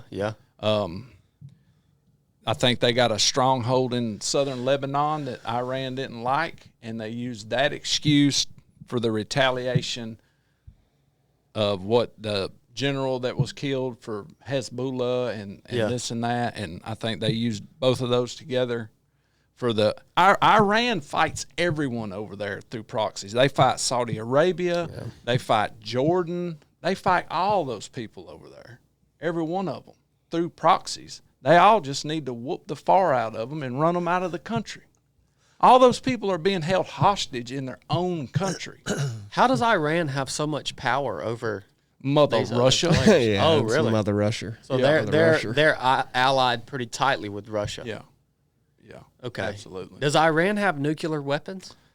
Not yet, but that's the interesting thing. Well- They just proved that they can shoot to Israel ballistic missiles in 12 minutes to Israel. That's the estimated time that it was taking those missiles to fly all the way across Iraq to Israel was 12 minutes. So go on ahead and give them a nuclear weapon and act like they won't use it. That will be the first thing they do is fire on Israel. I guarantee it. It's literally in the country's policy to destroy Israel. It's literally in there. Even our own government makes out like giving Iran nuclear weapons assures peace because Iran will feel we're not going to jump on them because of their nuclear weapons and vice versa. They don't want that for that. People can say what they want. I don't care. They want them to destroy Israel. The Ayatollah Khomeini, whatever you want to call him, I ain't saying that right. Yeah, you are. It's his belief he's supposed to bring on the end times. That is his belief. He says that. He said that. That is his belief. And this is the leader of Iran? It's not that. Ayatollah. Yeah. I don't Is know. that how like to a say it. Oh, president? Okay, look. You're getting way too ahead of the game, bub. Did you see what Anthony Blinken said about the nuclear breakout time for Iran? No. Tell me if I'm misinterpreting this. He said it's within 1 to 2 weeks. That they have a nuclear weapon? Yeah. 1 to I 2 weeks don't of know. when? I think he literally means from now to 2 weeks from now, Iran will have a nuke. Really? I took that as what he meant. Yeah, I'm not sure myself. Well, you need to know, co-host. And so if that is the case, then you will get to put your theory to test in 2 weeks. Because We'll your see. theory is that once they have it, they will use it against Israel. Absolutely. Well, what do you think has prevented Russia from giving them those capabilities? I was wondering that too. If Yeah. they're so allied with Russia, like why doesn't Russia just, mail them one? Because Russia's got plenty.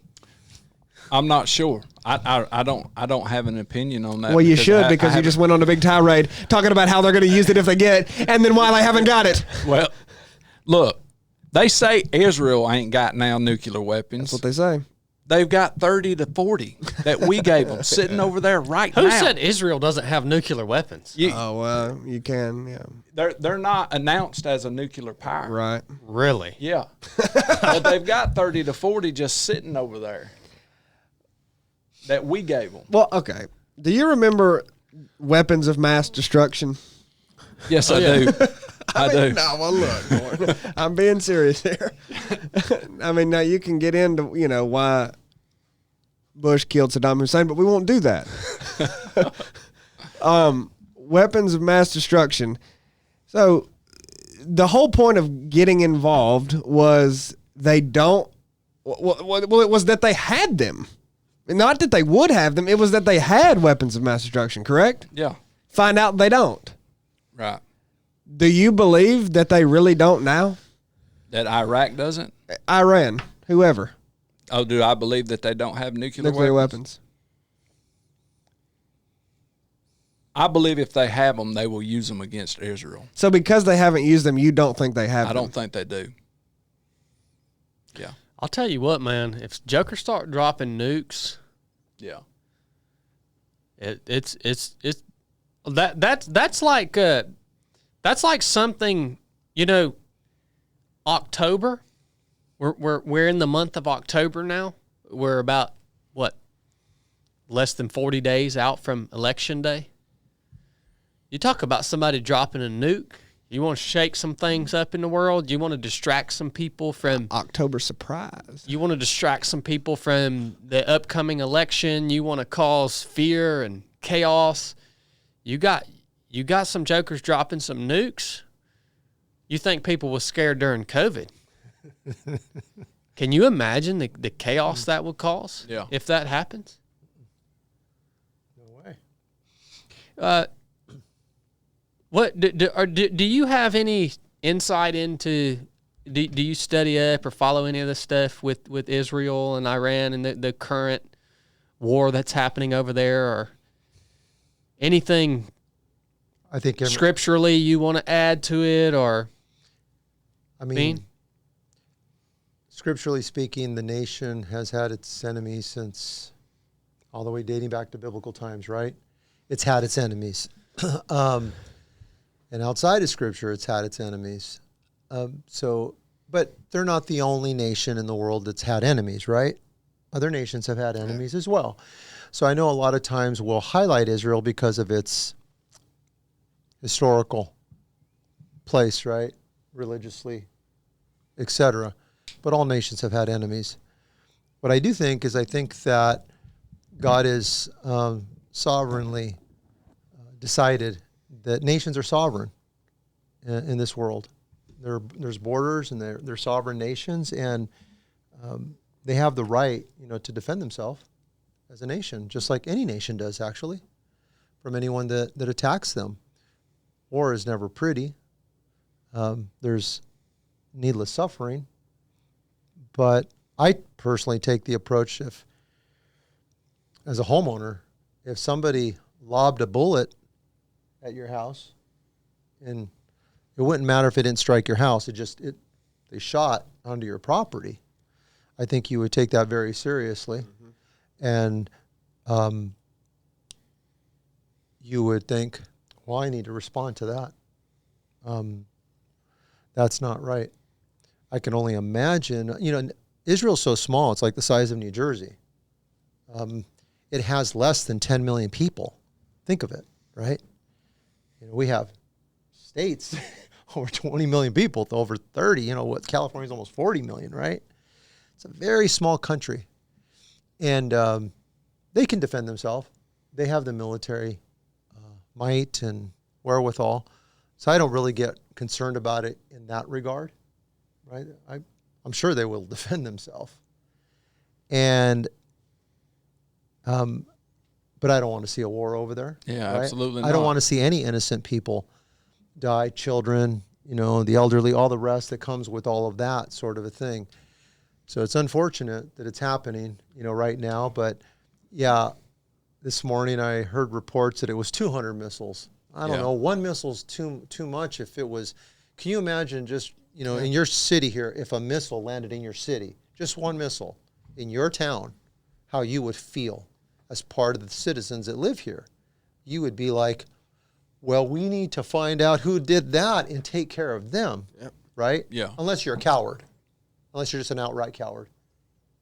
So I'm sure that, you know, Israel's going to do what they do and use their military intelligence or what have you, and they'll strike when they feel it's the best timing for them, and they're going to get maximum benefit, right? Mm-hmm. Generally, how these things play out, you know. Well, you made the reference, like, yeah, Israel has enemies. There's been other nations that have had enemies, and the United States, we have enemies. But the unique thing about Israel is, one, they are so small, and they are surrounded by nations that literally do not even recognize the legitimacy of their existence. Mm-hmm. So that's what, in my opinion, that's what makes it different and not a direct comparison, because, you know, the United States has enemies, yeah, but it would be like us surrounded by Canada and Mexico, and these two countries, Canada and Mexico, like, hated us so bad that they did not even recognize us as a legitimate nation, although the rest of the world does. They don't, and they're doing everything that they can, no holds barred, to freaking destroy us because they think we're occupying their land. That's correct. And so the level of hatred there is just totally different, man, and the situation is different because they're boxed in by nations that hate them, and it's layers and layers of nations that hate them moving out from their border. I don't know, man. Have you heard any of these? I keep seeing people that are like saying that the Jewish people who are in Israel now, like, are not the same Jewish people that are mentioned in the Bible. Have you guys seen that? Where is that coming from? It's like they're supposed to have Turkish blood or something.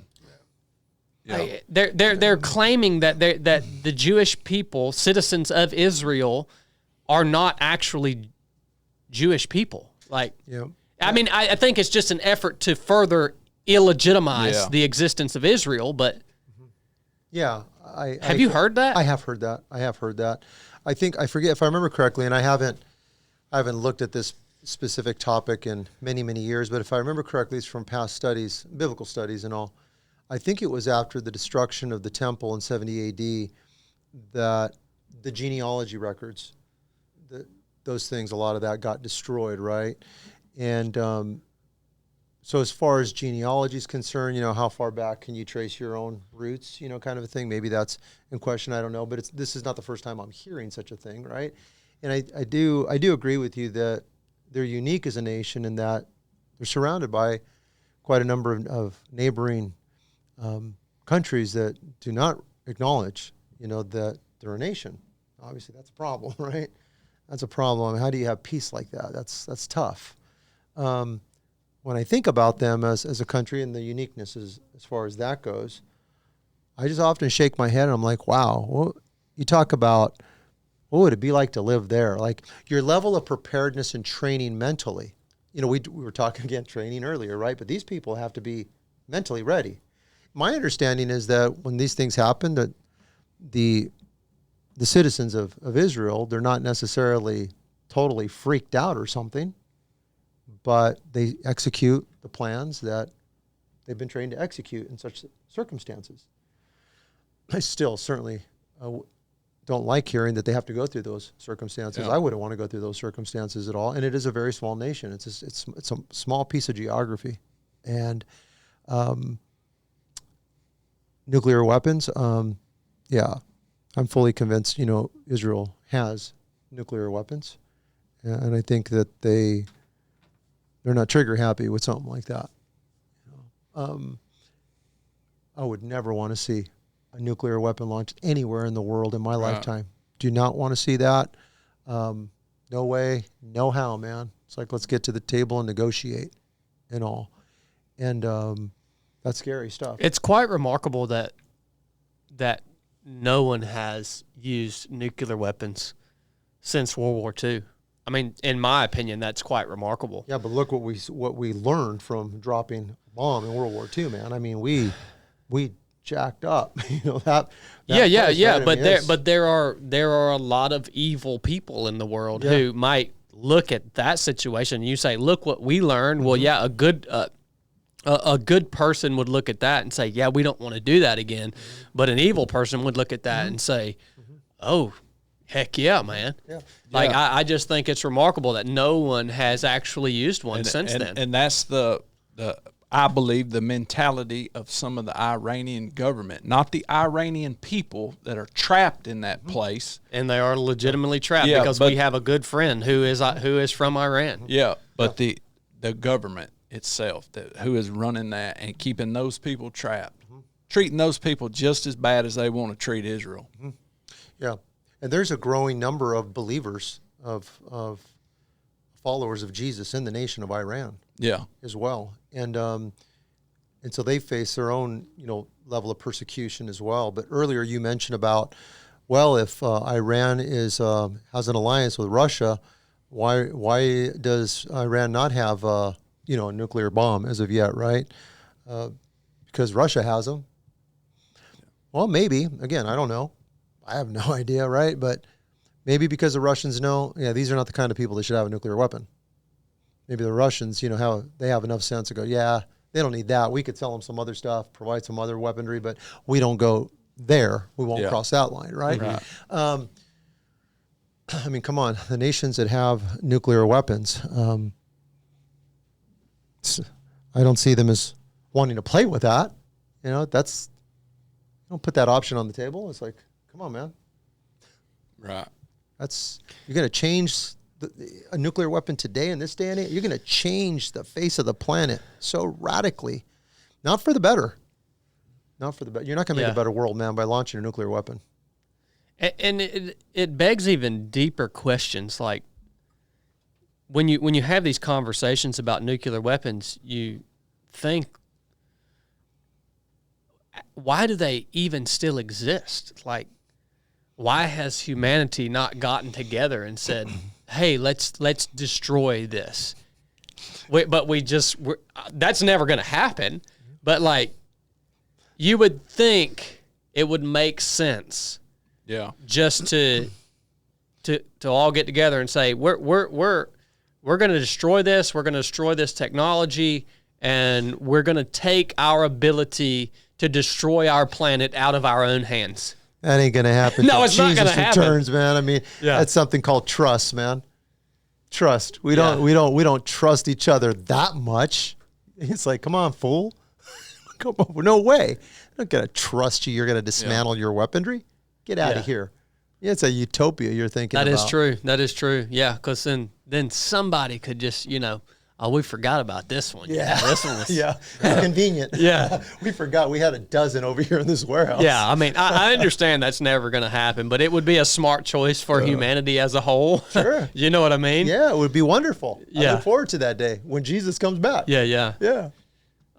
And speaking of that, man, I just started reading for the I don't know how many time the book of Revelation in the Bible, the Revelation of John. And how can you not read that and just sit there and tremble, son? I'm talking about when you read that book, I mean, it should just make you sit there and tremble in fear of what is coming to the earth. Well, what's kind of funny about the book of Revelation is that at the outset, when it's written, it says that it's supposed to be a blessing and a source of encouragement, right? And yet, as you mentioned, it makes you lose your bowels, right? I mean, when you read it, you're like, well, this isn't encouraging to me at all. But definitely a part of apocalyptic literature, which also we don't understand as well as the original audience did, because apocalyptic literature was a very common genre at the time. So they had the very best understanding of Revelation, and maybe that's why it was a great source of encouragement, the genre itself, to that people group that it was written to at the time. But yeah, I'm with you. When I read it, it's like, whoa, this is scary. And there's also, different theological positions regarding the book of Revelation and the apocalypse, as a whole like that, right? America's filled with a lot of dispensationalists, pre-tribulation, pre-rapture type view. That's only one view. There's more than that, when it comes to that type of literature, Yeah, I mean, there's, within Christianity, there's preterists that believe much of this has occurred already. So there's different, and why is that? Because the reality is all the views, and there's about 4 popular views out there or more, they don't have it locked down. There's a good argument for every view, is what I'm trying to say, right? I think if God wanted us to really lock down our understanding of Revelation, he could have done that.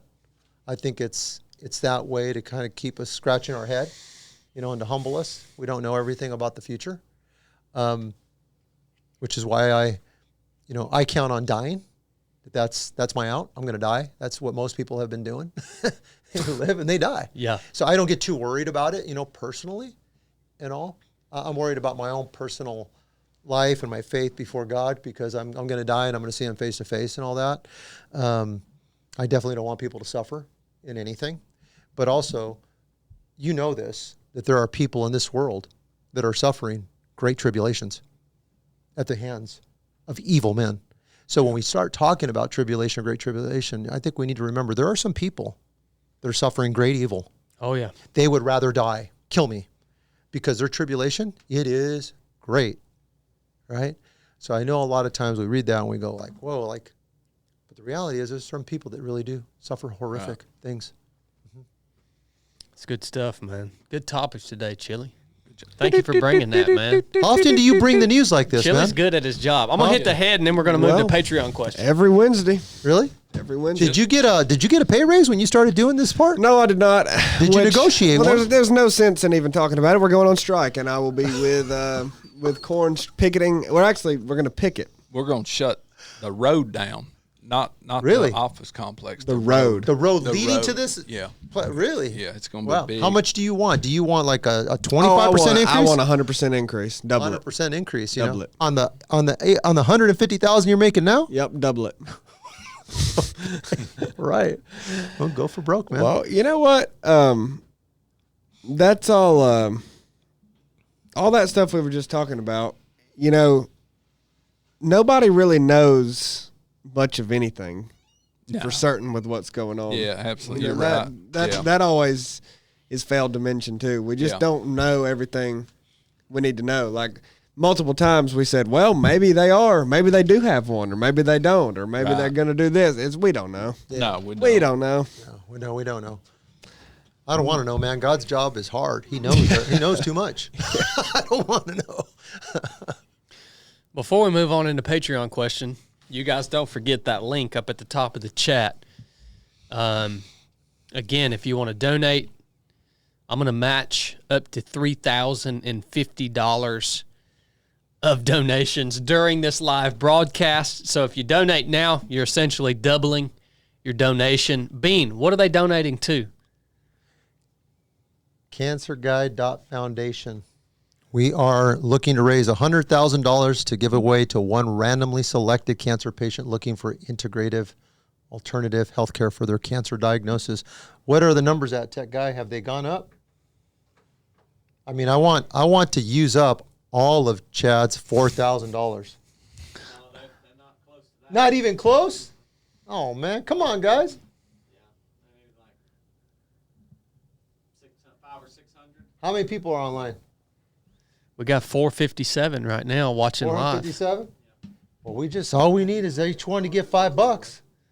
That's pretty easy, ain't it? I think so. I think it's pretty easy. $5, $5, man. I mean, that's less than a hamburger now. For everybody. You dang right it is. Change someone's life, right? Yeah. So don't forget about that, guys, as we move into Patreon question. You guys click that link above. How about that? If all 450-something of you guys gave $5, again, I'm going to match it. So if you give $5, you're giving $10.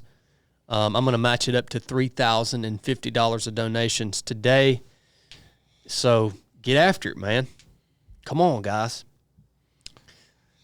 This week's Patreon question Chili, say this right if I say it wrong. All right, I'll do that. Is brought to us by T.J. McLaughlin. Wow. Luglaughlin. Click clack.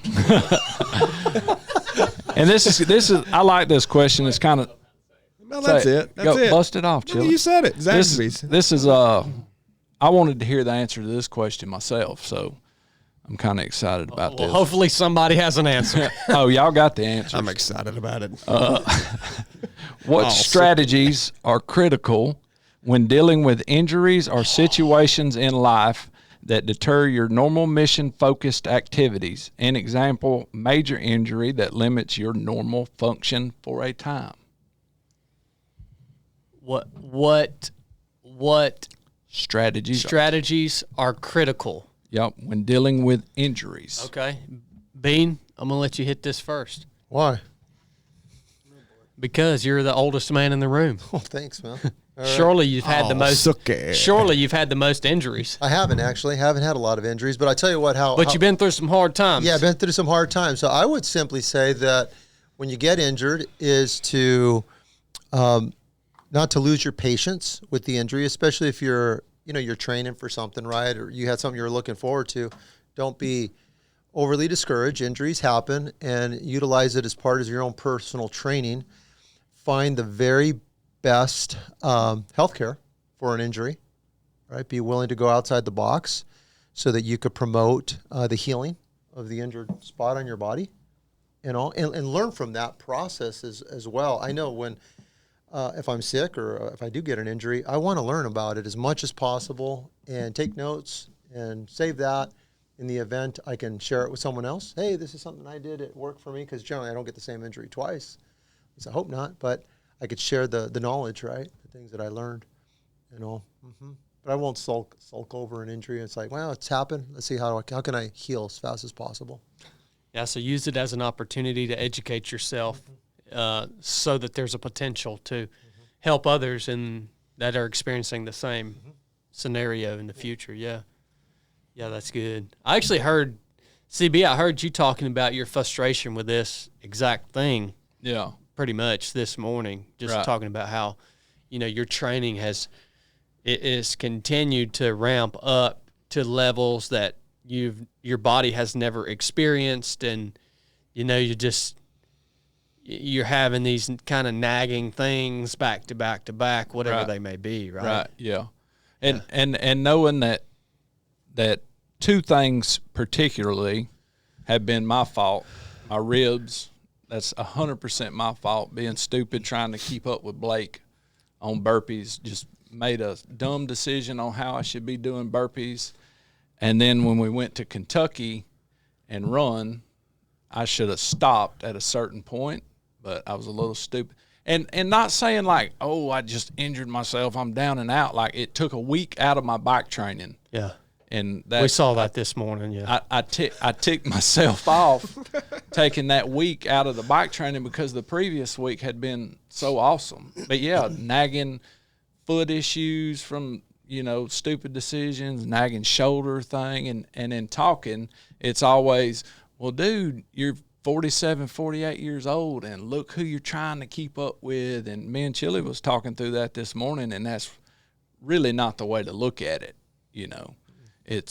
I made a couple of dumb decisions, and then just the reality of, hey, this is what you're choosing to do to make yourself healthy. So you're going to have some nagging. Either you do this and deal with this, or you go back to having some AFib. Like, which one you want to deal with? Yeah. You got any advice on this, Chili? No. No. I would say, and I'll tell you a story here in just a second, but I would say we are all very ignorant to the gift of weakness. I would say that we're all very ignorant to that. And we always look at setbacks and at injuries or sicknesses and these things. We always just look at them as these terrible things. And yeah, in a lot of ways they are terrible, and in a lot of ways they are miserable, and a lot of ways they are frustrating, obviously depending on how significant the setback or the sickness is. But there is, it's like you said you've been studying the Gospels of Jesus Christ for how long now? Like, Since 2020, I've been studying the Gospels over and over again in chronological order. Yeah. It's been great. so when you really look at Jesus and the life of Jesus, and you look at the gospel accounts of his time here on this earth, weakness was like choosing to be weak. And I guess in Christ's case, you would describe it more as meekness, right? Because he had all power, but he chose the path that he went. Like, he chose the weakness and the shame that was heaped upon him, and the suffering. It's like weakness is such a characteristic that you can see, like, just whether it's just what we would view as weakness, like mourning, like giving ourselves over to suffering, accepting the things that are just beating us down, man. Like, and so, like, if you pray to be conformed into the likeness and image of Christ, part of that conforming has to be weakness. You are going to be made weak. You are going to be shown that, unfortunately, you don't get to be like the rest of the world that you want to be like. Unfortunately, you don't get to be like the rest of the people that you see on Instagram who are always posting about their accomplishments and their strength, physically and mentally. No, you are going to have to be made weak. But we won't accept that. We can't stand it.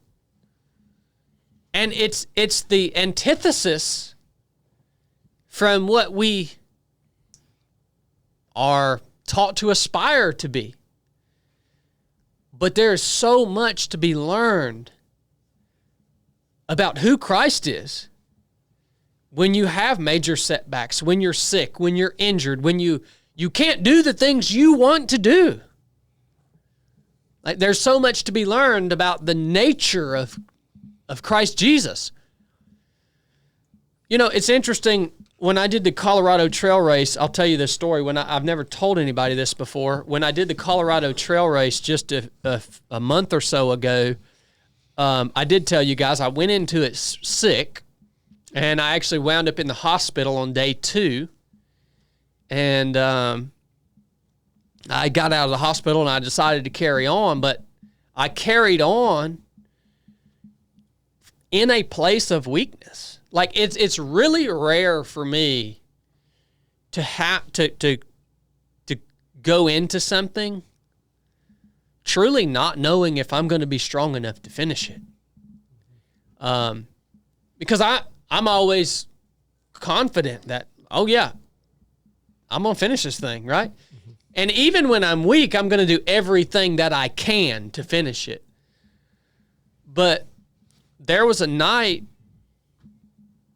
I think it might have been the night after I got out of the hospital, and we chose to carry on, and I was still having trouble with my breathing and stuff. And like, I sat down with James at the end of the day to pray, and we prayed, and I said, Father, I don't ask you that. I don't ask that we finish this race, that I finish this race. I'm not coming to you asking for the strength to finish this race. All I want to happen is for us to finish or for me to not finish, and for people to see what your son can or cannot do, because both are equally valuable. For you to see me fail something because of my own weakness is equally as valuable as you seeing me succeeding in something because of my strength. Both should inspire you and inform you equally. Now, they don't, but that's the reality for someone who's mature, who's looking from the outside. And so that was my prayer, because I understand the value of being made weak, physically, mentally, emotionally. And I understand the value to the depth that I'm okay with it. I'm not okay with quitting, but I'm okay with reaching a point where I say, no, I'm legitimately too weak to do this. And I can learn something here, and I can share something here with others.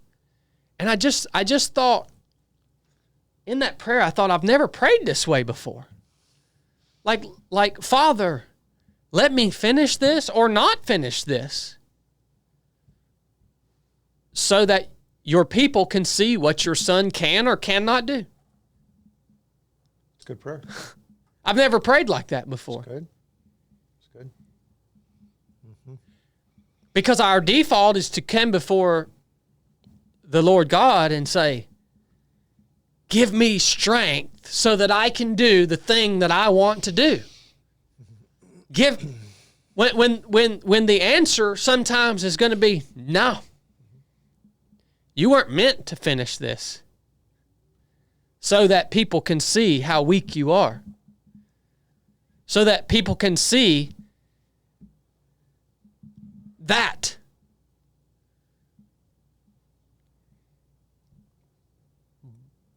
But it's taken me, I've never prayed like that before. I mean, it's taken me 10 years to pray like that.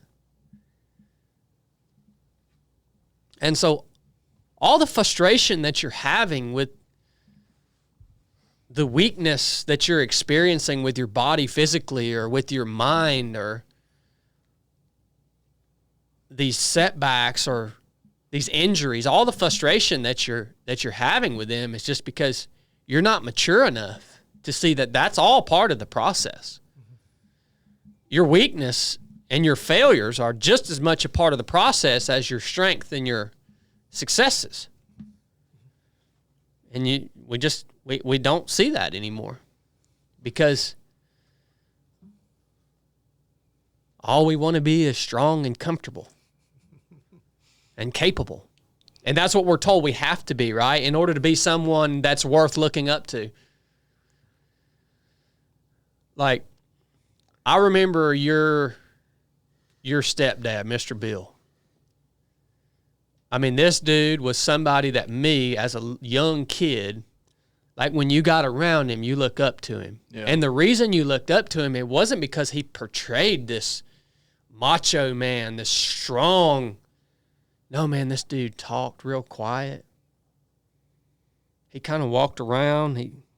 If I remember right, he walked around. He'd have his head down, and yeah, it's like, he didn't want you to think he was strong, man. I think that man was probably aware of his own weakness, and he was at peace with it. And other people, I've met a few other people, men like that. Robbie Hall's father was another one, Mr. Hall. He was just soft-spoken. And like, when I look back on my life, the men that impacted me the most were men like that. It wasn't guys that were all muscled up and in the gym all the time and, touting their accomplishments and their strength. And no, man. It was these dudes that were just quiet, just kept their head down, and we're weak. Yeah. But the Word of God says that that God's strength is perfected in weakness, right? Yeah. So he told Paul. So weakness plays a really significant role in spiritual life, whatever the weakness looks like. Right. For sure. The way up is down. Yeah. It's a paradox, but it's a scriptural truth for sure. Yeah, I mean, when we look at Christ and the fact that he defeated death and hell and Satan, like he defeated it all by way of the cross. Like that is not what his disciples anticipated. That's not what anyone anticipated. I think that's why half the people thought this was some crazy man. Yeah, man. I mean, he subjected himself to literal humiliation and crucifixion. And he achieved victory over the most powerful forces on earth by way of that.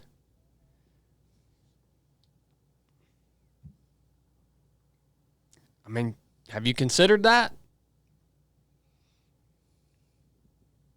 So, that's my opinion on how to deal with your injuries and your setbacks and your weakness and the times that you just can't seem to achieve what you want to achieve. Now, all of that being said, there has to be a lot of honesty in that conversation with yourself, right? Because this doesn't apply to you if you're just being lazy. All right? So don't take this the wrong way. A lot of people don't need to hear what I just said. A lot of people need to hear, no, you need to get off your freaking butt in order to accomplish things in your life. So it's mature conversation. It really is. And it doesn't sell, by the way. That's why the conversation's never had. Like if I posted something along these lines on Instagram or something, that's not sexy at all, man. That's not going to sell. You know? Right. So that's my opinion on it, man. It's all part of the process, dude. All these injuries that you're working through, cornbread, and all this stuff that's piping up, and it's all part of the process, man. You know? Yeah.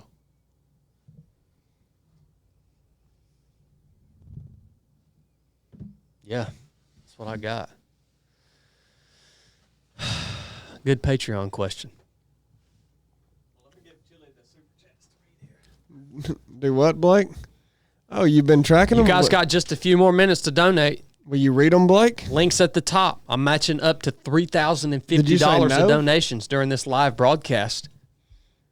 We got What? 360 people watching live right now. 360. And now they can give like $3 each. Yeah, man. What about reading these, Blake? All right, well, is this in the right order? Oh, Blake. All right. Tom Russell, great podcast as usual. Love y'all. Came in with $20. That's his 20th super chat on a live stream.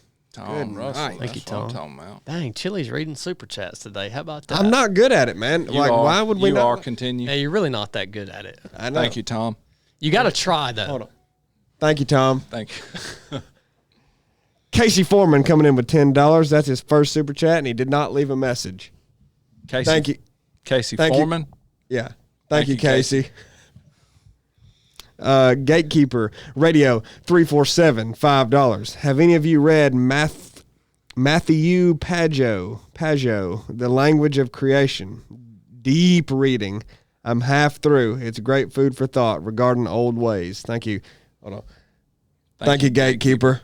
I haven't read that, no. I have not either. Have you? No. Have you? Nope. I've heard of Jonathan Pageau. Anyway. Well, this is... Okay, Blake, you screenshotted this one, and it's all fuzzy. Why is I that? have to skip over that one.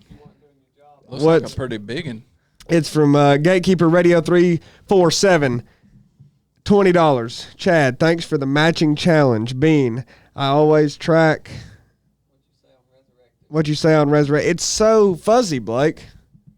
Golly. Said, good job, Blake, and cornbread and chili. Do something to earn your money. Okay, understood. Thank you, gatekeeper. That's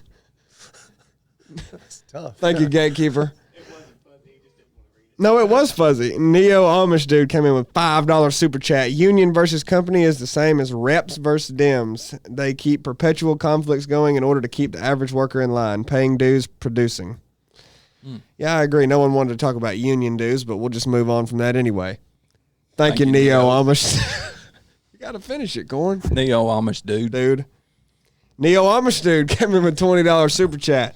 I'm a union transportation. It would have been nice to have read this one first, but I'm a union transportation railroad worker, and I think people only see the superficial parts of the issue. Both the union and company I'm a part of are a dumpster fire. No shortage of greed on either side. Yeah, that's what a lot of people don't realize, I believe. But anyway, you ready? Yeah. Thank you, Neo Amish dude. That's a good word, man, from Yeah. somebody who's Actually, who's yeah, living it. Yeah. for real. Yeah. Bo Diddley, $20. This mountain don't care if your knee hurts. Who said that? He put it in quotes. I did. You did? Yeah. He said, hey, Chili, check out the Cathars. I think you'll find them interesting. Yep, that's what we talked about on the show, on the Rot, Bo, and you couldn't think of it, and you spent 3 hours trying to think of it. Now I finally thought of it, so thank you for Bo saying went that. a little brain dead there toward the end. Thank you, Bo. Thank you, Bo. Little Virgil, $9.99, and he put that little thank you thing with The one we was talking about earlier. with the blue guy that was Yeah. kind of shaped like a pear. Yeah. Every time. Every time. Thank you, LB. I have to act like I'm Blake. I don't like that. Thank you, Little Virgil. Robert E. Lee. Red Lightning, $99.99. Good night. Someone. Thank you, He Red Lightning. He didn't allow nothing. No, he didn't. He never does. It's Davis. He just Yeah. tries to be. He don't like when you say his name either. Right. But Weingard. oh crap, Marty. Oh crap. Blake has screenshotted just a litany of Marty Bingham super chats, and I don't even know what order to Just read them. read them in because he says he'll number them, and then he half does and half doesn't. He usually numbers the first one number 1, and then the next one is B. So anyway.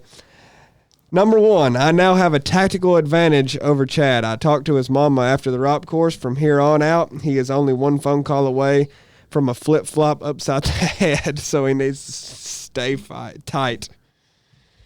B, I heard that hallucinations are common during endurance events like the ROP course, and sure enough, in the deep dark night, in the deep dark woods, in the fog up ahead, there it was. Subsection 105.04.B.6a. As I got closer, I was thinking, dang, why does my first hallucination have to be an angry troll? Turns out it was Chad. I can't have nothing. Freaking Marty. You got to meet Marty one day, I B. like people's nightmare, bro. I love Marty, man. You got to meet He's Marty awesome. one day. All right. He did. Special guy. Huh? Yeah, he is. Yeah. He did outstanding on the ROP course, by the Yeah, way. he did. Yeah. For real. In overalls. In overalls, full kit. Are you serious? Yeah. In overalls? Yeah, This last Liberty denim overalls. Yeah. Well, that's all you took, Blake. Marty's the real That's deal. it. All right. And if anything came in after I started reading them, we're not going to read it. Well, that's good. I mean, I hope the majority of the people went and donated instead of doing a super chat. I appreciate you guys who contributed during the episode. And what are we at, Blake? Have you totaled it up? No, I'll have to go add each. I mean, there's been several more come in. Okay. I will read one more super chat. It's from Dr. Phil's Eyebrows. It says, can't tell if chili hair is better than mine. Never. I did kind of like that one. Thank you, Thank you, Dr. Phil's Eyebrows. That's a guy right there. That's a nice barbell shirt you got on there, Blake. Yeah, it is. Do you want the mic, Blake? No, I mean, Okay. at this point, it's a little bit. Okay. Well, guys, Understood. thank you guys for joining us on the show today. Thank all you guys who donated today, and Blake will get that totaled up. And again, I'll match donations See that shirt he's got on? up to $3,050. 2054. you say. Oh, $3,054. 4,000, man. Come on, 4,000. I'll man. match up to $3,054. And if you're listening to this on audio and not on live, you still have a chance to donate to this cause up until you guys do the mission, right? Or even during the Yeah. mission. Oh yeah, absolutely. Absolutely. Yeah. Yeah, so that link's going to be up for quite a while. Another what? Yeah, for sure. I mean, another couple weeks. Yeah, and it'll probably be up even right after the event as well. Still, so yeah, Okay. we'll try to maximize that for sure. Awesome. Yep. Awesome. So if you're listening on audio, I'll attach that link in the description of the show. This particular episode was brought to you by our partners at Barbell Apparel. If you haven't checked them out, I highly suggest you going and getting you a piece of gear from Barbell. Anything from shorts to shirts to blue jeans to collared shirts, whatever it is you're looking for, they're going to have a piece of gear for you. We love them. They're amazing partners. The piece of gear I've been wearing the most here lately are their covert pants from Barbell. I've been using them out on the range on a weekly basis. And the more I wear them, the more I like them. They move with your body. They don't bind up. They're comfortable. They're lightweight. They do everything that I want them to do. It's pretty hard to find something that's comfortable enough to wear out on the range with all that gear on. It's a difficult piece of gear to find. So I'm thankful for the covert pants. Barbellapparel.com is where you can find them. They've been partners with us here at 307 Project for a long time, so we appreciate it if you guys support the companies that support us here. It makes a big difference, and it makes an impact in terms of what we're able to accomplish here at 307 Project. So barbellapparel.com. It's getting jeans season. Go get you a pair of jeans, man. They make the most comfortable jeans I've ever worn. That's actually how I got to know Barbell Apparel. They got a little stretch to them, and they fit your body, and they move with your body. So if you're looking for a comfortable pair of jeans that you don't have to wash 300 times before they actually get comfortable enough to enjoy wearing them, you should try Barbell jeans out. Thank you guys again for tuning in. Love you. Enough said.